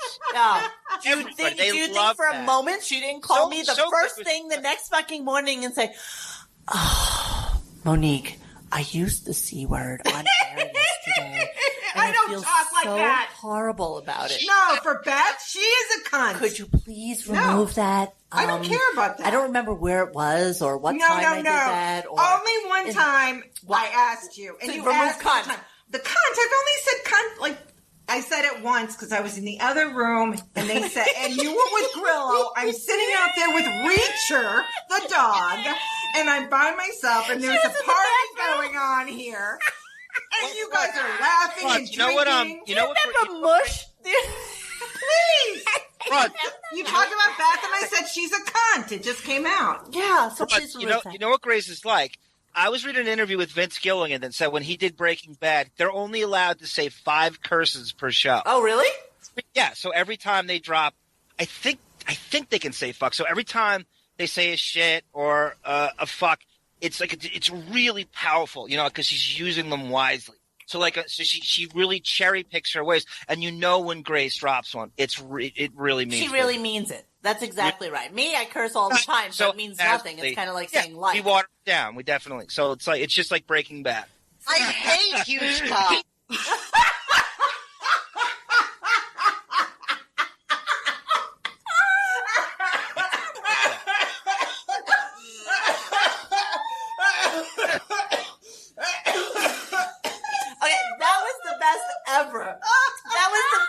Ever that you hate huge cock. Because not only did you say it, you wonder why people confuse our voices, because you sounded just like me when you said that. I have to be honest with you. But even after that, and I was walking her home, she's just, the way she mutters? You know the way she mutters when she's walking? So she's muttering. I'm not muttering. You mutter. I swear to you, mutter like you have on fucking paper slippers and you just escaped the mental facility. And so she's muttering and we're walking down the street. She's muttering and she's like, "I really don't like large cock. I don't understand how people like large cock. It's just so wrong. How do you fit that in? I just don't understand." I was like, I cannot believe you're still continuing this conversation about large cock. You would think she was dating Jewish men her whole life, but she never had fucking big cock. It was just so fucking funny. You gotta do some cyber sleuthery and record that next time on the walk home. Just let your recording device run on your smartphone. Oh my God, I'm telling you, every time it's like whatever it is we talk about before we end the show, she just lets it linger, and it just lingers its way. Well, it's only a 2-minute walk to my house. It's like, it's not like you're walking me. But that was the funniest. I was like, oh my God, the river and through the woods. To Grandma's house. We were saying that last time too. We were like, oh my God, how pathetic are we that we don't even know the fucking words over the river. It's like 4 lines. We don't even know the words to that stupid song. It was pitiful. We are pitiful. Oh God. All right, so we digress. Yeah. Okay. So what else did we want to talk about? I don't even know what happened. Oh, Beth's book. I love this, and I love that she named the bitch cat. Oh, the twat cat was Molly. Yeah. Yeah. And I don't like Molly Kimmel. I think she is a twat. I really don't really? like her. Now, why don't you like her? I don't like her. What'd she ever do to you? I don't like Jimmy Kimmel either. Molly Kimmel? Yeah, there's got to be something. If she's keeping company with Beth, there's got to be something wrong with her. Beth has no friends. Why do you think Beth has her as a big, mean bitch ringleader in the book? Yeah. She probably heard her and Jennifer Aniston talking. Talking about her behind her back. Behind her Because, back. she's like a little kid and she wants, I can't take selfies. Rolling their eyes. And they're having fun and they're this. And she probably heard Molly say something snide and snarky about her. Well, Beth admitted on the show that she has no friends. Any of your friends would you like to see me with? I don't have many friends. Right. We don't have any friends. Exactly. See, Isn't that pitiful? They have no friends. Pitiful. They have no friends. And they admit it. That's pretty sad. Well, because you know what? When you're a veal and a pussy and you live together in kind of like some sort of bestiality, animal harmony, there are certain things you can't do, and one of them is to have friends. Do a ton of things. Yeah, right. You can't have friends when you go to sleep at 8 o'clock at night, and you can't have friends when you live separate from your wife 4 days a week or 3 days a week, as the case may be. And you can't have like friends when you don't do anything. And when you think that, dinner is at lunchtime or brunch time, I mean, you don't have a social life when you... That's a really good point. Nothing about them is compatible to anybody else. No, of course Skeleton not. Twins cannot... It would derail anybody else's lifestyle in every way, shape, and form. I fucking love the Skeleton Twins. And they are. And they really are. I tell you, Ilaria and I run into the same problem. We don't have many friends either, but it's my hairy back and hot temper that causes that. I just had a thought, John. Do you think that the next time we do a Stern Fan Square table, that you could moderate it as George Takei? Sure. I mean, we have to set up the... Well, it's always delightful to hear from you, Skylar B. Soundmaster Shake, you were saying... I want to hear from Jess on Crack. Very feisty, bro. I'm going to say this. Can I say this? Oh my God, how perfect is that? Seriously. Jess on Crack, Tata Toothy. Jess on Crack, Tata Toothy. Oh my God. I'm removing all of that immediately. No, but I said... Oh, no, the name's... We can put that in. I don't shout out anyone anymore. I'm like off the shout out. I just did it. I said that we should have the drinking game anytime John said Jess on Crack, and he only said it once. Oh, yeah, look at that. Yes. John, you went a whole show without saying. Yes, I'm very proud. You went a whole show. Did you see? So that week in review, he had Nick Cannon in, and he wanted Nick Cannon to say bad things about it. You're so cute. I like the way you said Cannon. Cannon. She said Cannon. Wow, your mess holiousness came out. Nick Cannon. My what did? Mess hole. Nick Cannon. Nick Cannon was on. And he was talking about how, so he was saying, you didn't know about that whole Simon Cowell thing, that he went behind my back and that he wanted to take my job? Bullshit. And Nick Cannon said no, but he said, it is his show. He's just like, no shit. It's his show. Isn't it amazing how Howard lost sight that it's all Simon Cowell's friend? Everything there, all that shit. American Idol, AGT, it's his fucking friend. You let that Wiglomaniac sit in there for 2 months, and he eventually thinks he's just gonna it's his show now. That's how delusional he is. Well, he takes over everything that he ever goes on. He thinks that it is his show. He really does. I think he genuinely... I know. He knew that was going to happen. When Beth was in, also, she said, no, he will never watch AGT again. He has no regrets about it. Like, why would he have fucking regrets? There's a team player. Other than not making $15 million. They moved the fucking show to New York for him. They changed the hours of the fucking thing. There's a team player, right? There's an appreciation. Yeah, and then he complained in the first year because they had to go to Newark. Remember that? Newark.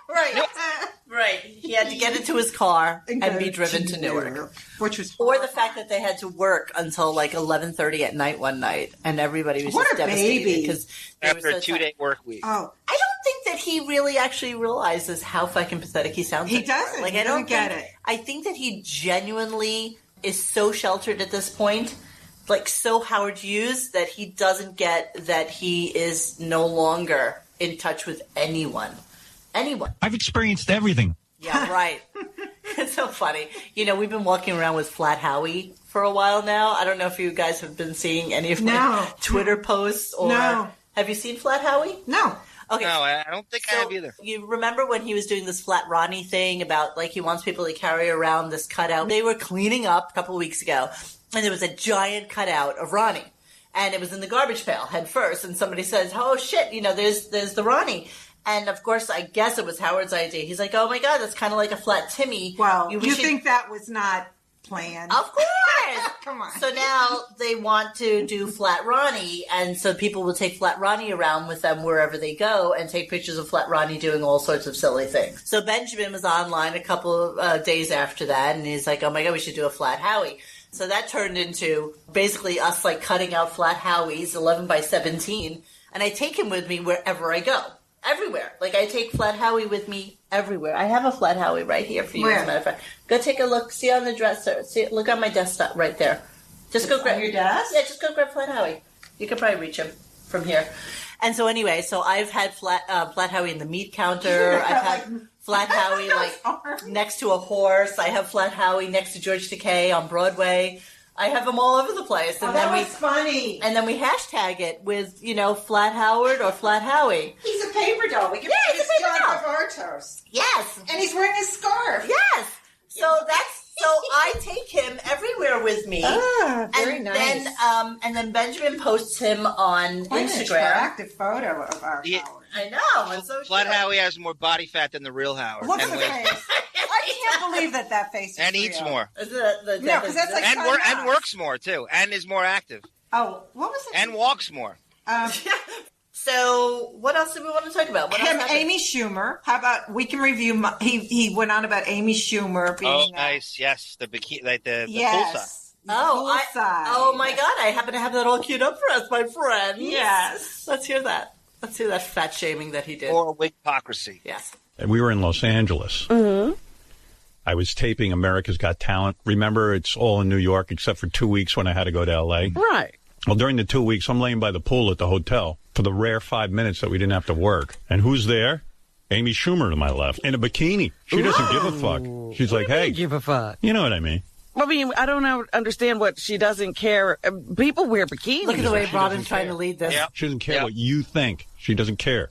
She doesn't care what you think. Basically, that's his way of saying she's a fat fuck. How dare she? Him and Beth She going should on. have body dysmorphia, but she doesn't. I wish she did. The two chicks were going on. Howard and Beth were going on about, can you believe she's wearing that bikini? That exactly. Fat pig. That's exactly. My God. Oh my God, look at I those would have been lumps. caught dead wearing that. Oh my God. How does she let anyone see her ass? Oh, look at her stomach. Look at the rolls. She's such a freak. Fat, ugly pig. Amy, do a cannonball. I want you to do a cannonball. Do you think she'll appear at my cat show? Oh, she owes me. Maybe I can have her call Lena Dunham that other Oh, she's horrible. fat. You can't imagine that somebody that fat and Robin, the fucking balls of her to talk about it. But what she wanted him to was like admit what he was saying. Don't just be like, what do you mean? You know, she was like, just say she's a fatso. Yeah.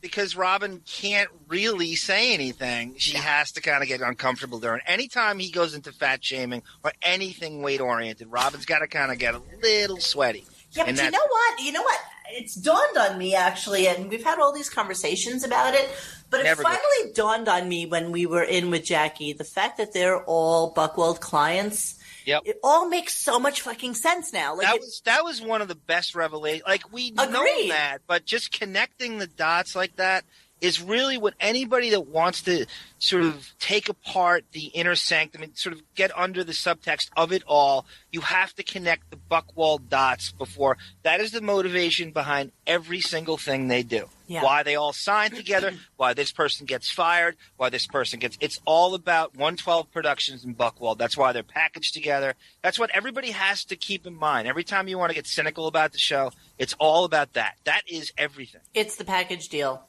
Yep. And that's why I know I brought it up before, but I was really curious about whether or not they also have side deals with commercials and what their take in is on it. You know, because Robin always feeds him his commercial lines and stuff like that, and so does Gary and Fred to a lesser extent, though. But you know, I wonder if they get fed by the commercial plugs and stuff like that. He's supposed to be like this great interviewer and this great fucking guy. It's like, how is it that the best commercial you have is like Squatty Potty? Like, how is it that you don't have Coca-Cola or McDonald's or, you know, or anything in the world that is a name brand Because I think the novice, the generalization on him, he's just the baloney up the ass guy. He's fart man. And those sort of, you know, those companies that are so mainstream like that just won't have a fucking thing to do. Or is it that they won't work side deals with him so that he gets a take on that.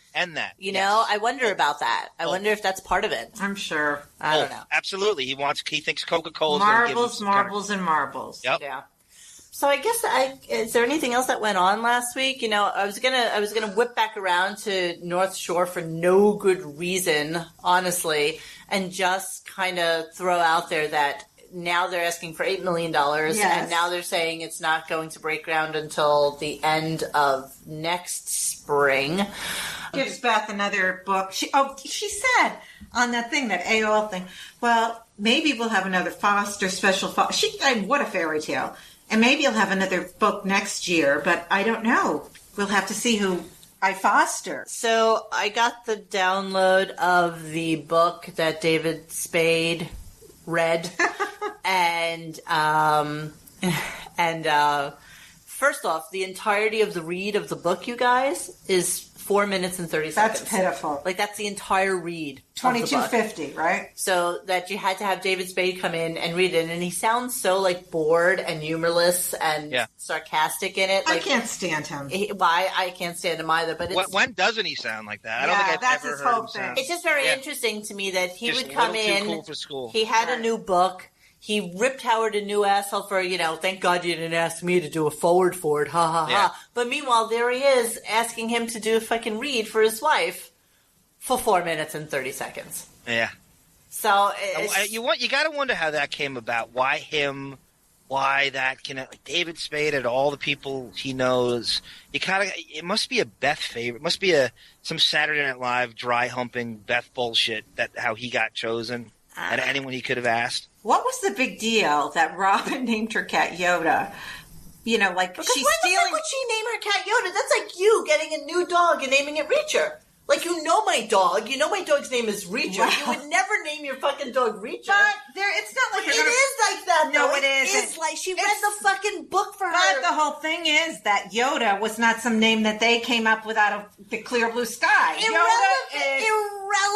You would never name your dog Reacher. You would never do that. No, I'd name him Hank or Fred or but you know the dog's name Giuseppe. is Reacher. I wouldn't name him Reacher. Of course I wouldn't name him Reacher. If you tell his name's Scooby-Doo, it's like Lassie, okay? My dog's name is Lassie. One of the things we missed on Monday's show, we forgot all about, is that he had the planted phone caller asking about, you know, what's going to go on with the future of the show. And he started talking about how we should all be so proud of him because he's not talking about it. Which I found kind of weird, too. And then that segued into him talking about how he cried when they were when CBS was suing him. I'm being classy. Like, if I end up staying here, fine. And then if I don't, do you notice I'm not, like, promoting where I'm going? Like, how cool is that? Yeah. Yeah, you're How not cool is saying a that? word. I'm being very professional, unlike when we left CBS where we got sued because You learned your lesson. Well, they claimed that I wasn't professional by announcing where we were going, Yeah, no but shit. they were the ones who gave me permission to announce it, and then they sued For a me. year, every day. Yeah, he would go on. There were certain episodes of that show that I can specifically recall where from the moment he walked in the morning to the moment he left at night, day, he didn't stop talking about. Oh, wait till you hear us. His move to Sirius. Oh, and Sirius. And his Sirius. magical book of plans that he had and all that shit. He deserved to be no sued. wonder he got fucking sued. Yes, he did. It was disgusting. Do you know the story behind that whole thing, John? He started calling her Oh, right. and that became, he was saying it so much. CBS suits took him behind the scenes like, you got to fucking stop. I remember Trump calling in. Trump was like, Howard, if I were Moonves, I'd sue you right now for bringing up Sirius the whole time. But he's You're right. going to drive him out of business. It's true, though. It was annoying, too, for us. And in good form, the company was nothing but great to him. Like Benjamin said last week, Howard's been making six figures since he was fucking 25. They've been nothing but great. And they probably would have gave him something comparable to what Sirius gave him. And he just could not wait to sort of trample all over their legacy, and he wanted to see them fail. It's the ultimate in Schadenfreude. So Lesasaki Munchink decided to play hardball with him, and he put down, he laid down the hammer, and that As lawsuit he should really have. rattled, and he was right. Well, yes, but that made him cry. So let's play that clip. Yeah, listen to this shit. It was Les Moonves and the other guy in the meeting with me, and I actually cried. I was embarrassed. Oh. Yeah. Well, it's pretty scary when a whole company, like Viacom, is suing you. Yeah, they can go for a long time. They have a lawyer on retainer. And it wasn't an all-out cry. I was just getting a little weepy. I was like, dudes, what are you doing to me? You gave me permission. Yeah, they didn't Well, really you know what, Monique? The other thing he was trying to do, and I vividly remember this, is he was trying to get fired.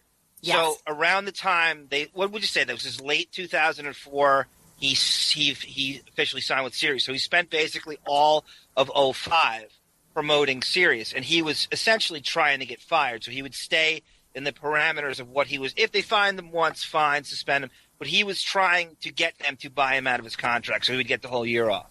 And that became the trend the of radio. Opie and Anthony thing that we he was discussed jealous that of day, Opie and right? Anthony getting 2 years off. Right. Everybody was using that as a template. Like, just fire me. I'll just. David Lee Roth actually got that when David Lee Roth took over for Howard, and he realized he hated getting. He's a fucking rock and roll guy. Yeah, he's not. He hated getting. It's not for he just knew that he hated it. So he tried to get fired for the next month, and it succeeded. And I think CBS had to pay him for at least 2 years. And you notice you didn't see David Lee Roth anywhere talking about anything, because that's all anybody wanted to know is what the hell happened. So he vanished for at least 2 years after that.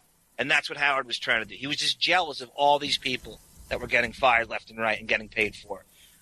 Caps just told me that he actually did do some clips of the David Spade reading the Yoda book thing. Let's hear a little bit of this fantastic tome, The please. vomitus. I hope Yoda dies. Plus, he told the funniest joke. What's a cat's favorite color? Purple. Oh, Jesus. Is this What kind of cats go bowling? Yes. Alley This is a cats. book? Yes. Why did the cat run away from the tree? He was afraid of its bark. Thought Yoda. The new kitten is funny.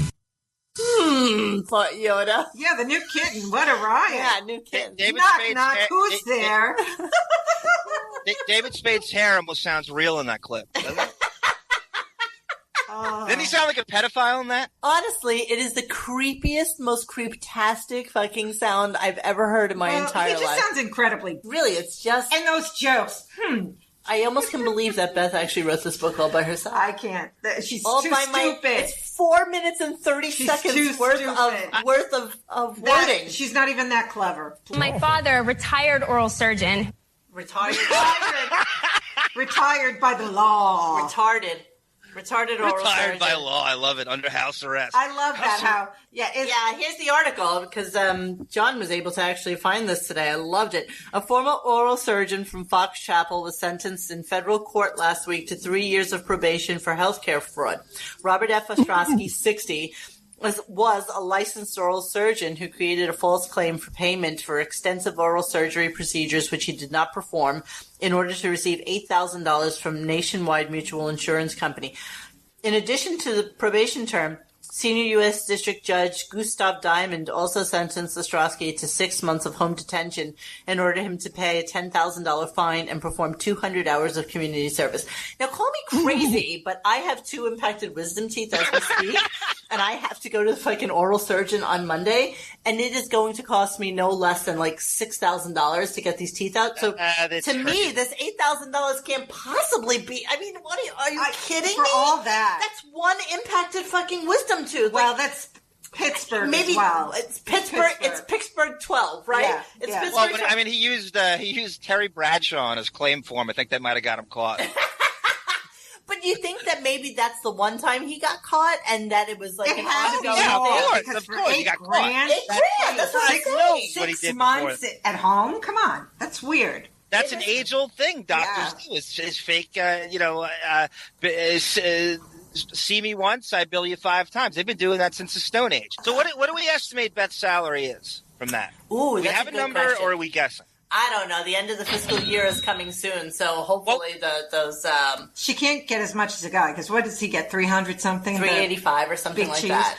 Yeah. Over 100, 150. I don't think it has anything to do. Well, now that she's done this, though, I don't know that they are concurrent with each other. Like, I'm not necessarily sure why she needs her own funding or foundation now when the money is supposed to be going just specifically to this thing. I don't know. I'm very confused about it. Rachel Ray has given over $1 million to me over the last couple of years. Billy Joel has given over $1 million to me over the last couple of years. To me. How many times did they have to reiterate all proceeds are going to North Shore Animal League? So many times. That is the qualifier. You talk about a me doth protest too much. Holy shit! It's all going to charity, 100%. They were getting hammered. That's a Buckwald bullet point if there ever was one. You got to emphasize over and over again that 100% of this charity is going to the North Shore. She had a kitty tea party back in July of 2013. Wow. She had the NSAL Gala in 2013 where I love animals. Where $610,000 of the proceeds from the 2013 gala went to the fund. Although there was a $130,000 charge for direct expenses, so maybe that was her salary. Who knows? Then you have the 2014. Say that number again, Monique. I'm sorry. Say that last number again. $130,000 of direct expenses. So then we have the 2014 calendar. We have the Billy Joel concert. We had an NSAL luncheon that they have like each summer. They had that summer affair. It was called Gold Coast Affair during the summer last year. I mean, there's been a shit ton of things. What I came up with, though, was that the first Yoda hardcover book had sales, according to the Amazon estimates, of 3,100 books, with a total gross of between $35,000 and $40,000. So I'm not necessarily sure that was like a huge moneymaker for them. Then, of course, Rachel Ray donated that huge amount of money. Then the next North Shore Animal League Gala, where to be a sponsor for the event ranged from $10,000 to $50,000. Beth was listed as a sponsor, but surprisingly, it was at a minimum level. Like, she didn't even really sponsor her own fucking benefit. Then they had something called Mingle for Mutts in January of this year so that she could pose for pictures. So I'm kind of shocked and amazed that they still haven't gotten to the money that they need to do this stupid thing. It is flat out, straight up begging. It is the highest form of begging. It is disgraceful. Anytime you complain about the homeless and stepping, it is the highest form of panhandling. But it's been years, and it's all about putting her mug. It's like, right. It's like if you begged for 3 years straight. Enough already. Yeah, but is this not the perfect venue to exactly what you said? For her to get her face on TV. For Howard to get her face on TV. He needs her to be relevant. He needs her to not just be the blonde bimbo but dummy. But he also gets shit in from the her corner. because she wants more than that. Said, "Oh yes, I remember years ago." He said, "Oh yeah, Beth is really happy with So. Mom caves. He said, thank God I would have heard it if she, you know what I mean? He has to every year. That's why it was not her idea. She didn't run or trot to Buchwald. It was Howard and Buchwald saying this is the way to keep her. Of course, she has no power. No. What the fuck does she have? It's probably written in her marital contract that she has to do that. Yes, exactly. And that she's going to be on TV. She gets some sort of recognition. This is it. Yeah. Well, we were talking about Emily and the kids last time, and I must drive them crazy because they're seeing, and I'm certainly thinking what Allison saw, that she's living the lifestyle they probably kind of wanted to get a piece of when they were kids. Like, yeah, let's do stuff. Let's go. And Beth's kind of living the lifestyle of all four broads. Who are we kidding? Beth does nothing. Beth does nothing. You know what I mean? Like, you know what? Any other wealthy human being like her, oh my God, they would like summer in the south of France. They would, rent a yacht in Croatia. Like they would do things that other normal human beings do. Normal human beings, yes. I'm renting my yacht to go to Croatia. I'm just saying that's what people do. Rent a yacht in Croatia? Croatia. Really? Croatia. That's where I want to go. You're such a globetrotter. That's a really big thing to do. I'm so happy on my little rowboat, in the lake, man. Vernique del Toro, the globetrotter. Jesus Christ, all right. Yacht in Croatia. That's a good one. I'm just saying. That's the biggest blend of Italian and Hispanic.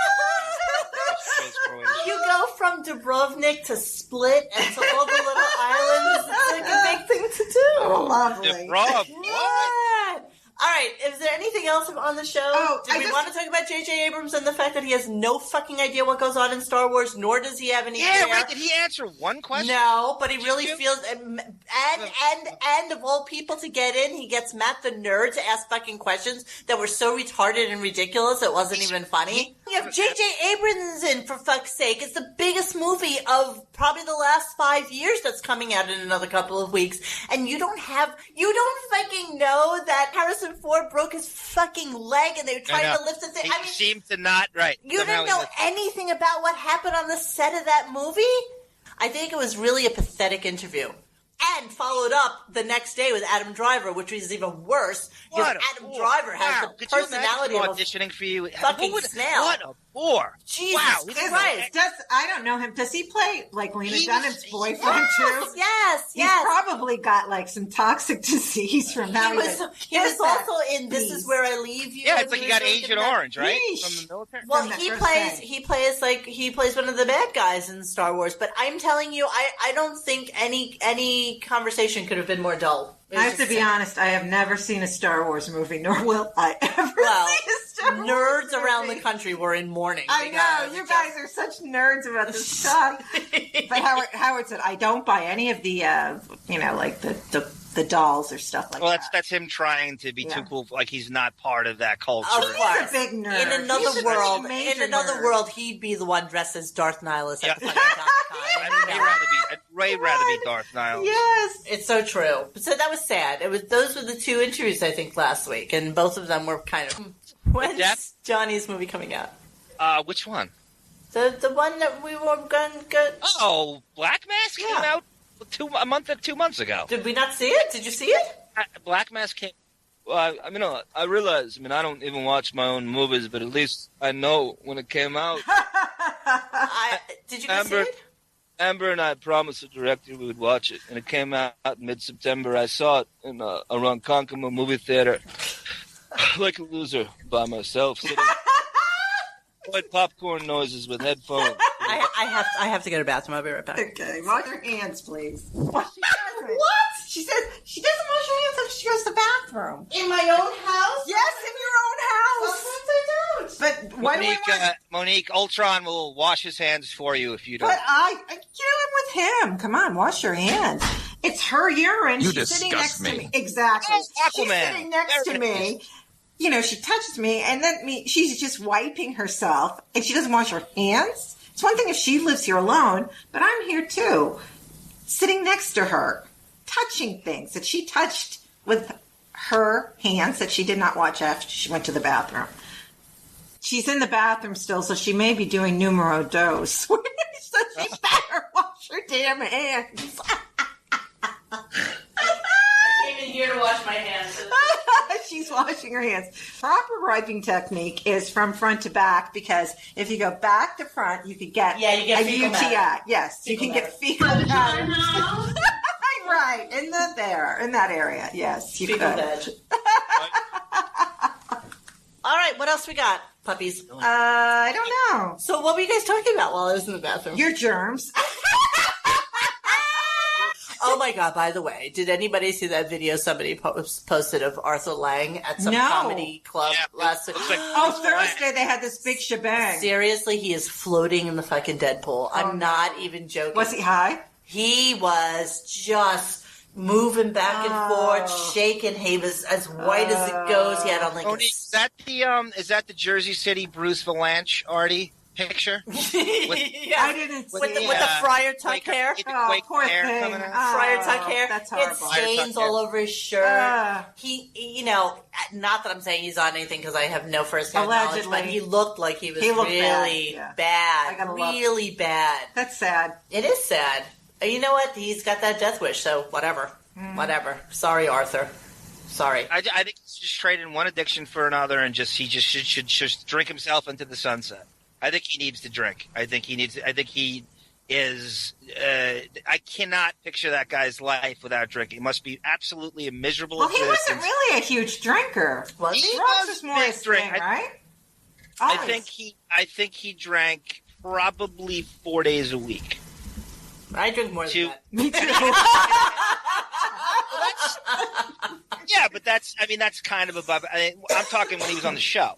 I'm talking when he had to get up early. So I think that, and that's kind of, for him, that's gives you that little, reward at the end of the day after you. I'm throwing him in the Deadpool for this year. I don't think he will. It finally catches up. Although I do have a brother who is a drug I think we're just going to see that news one day where it's like, Arthur Lang, famous comedian, dead at age. Formerly of the Howard Stern Show. Right. Like Scott Weiland, he just like kicked the bucket. Wow, that took him that was sad. How old is that guy? He was 48. 48. Oh boy. Yeah. All right, guys. I'm shutting this down. Have a wonderful night. We'll see you. Proud of the show. Yes. Thank you, Beth. We're proud of you too. All right. Bye, guys. Bye.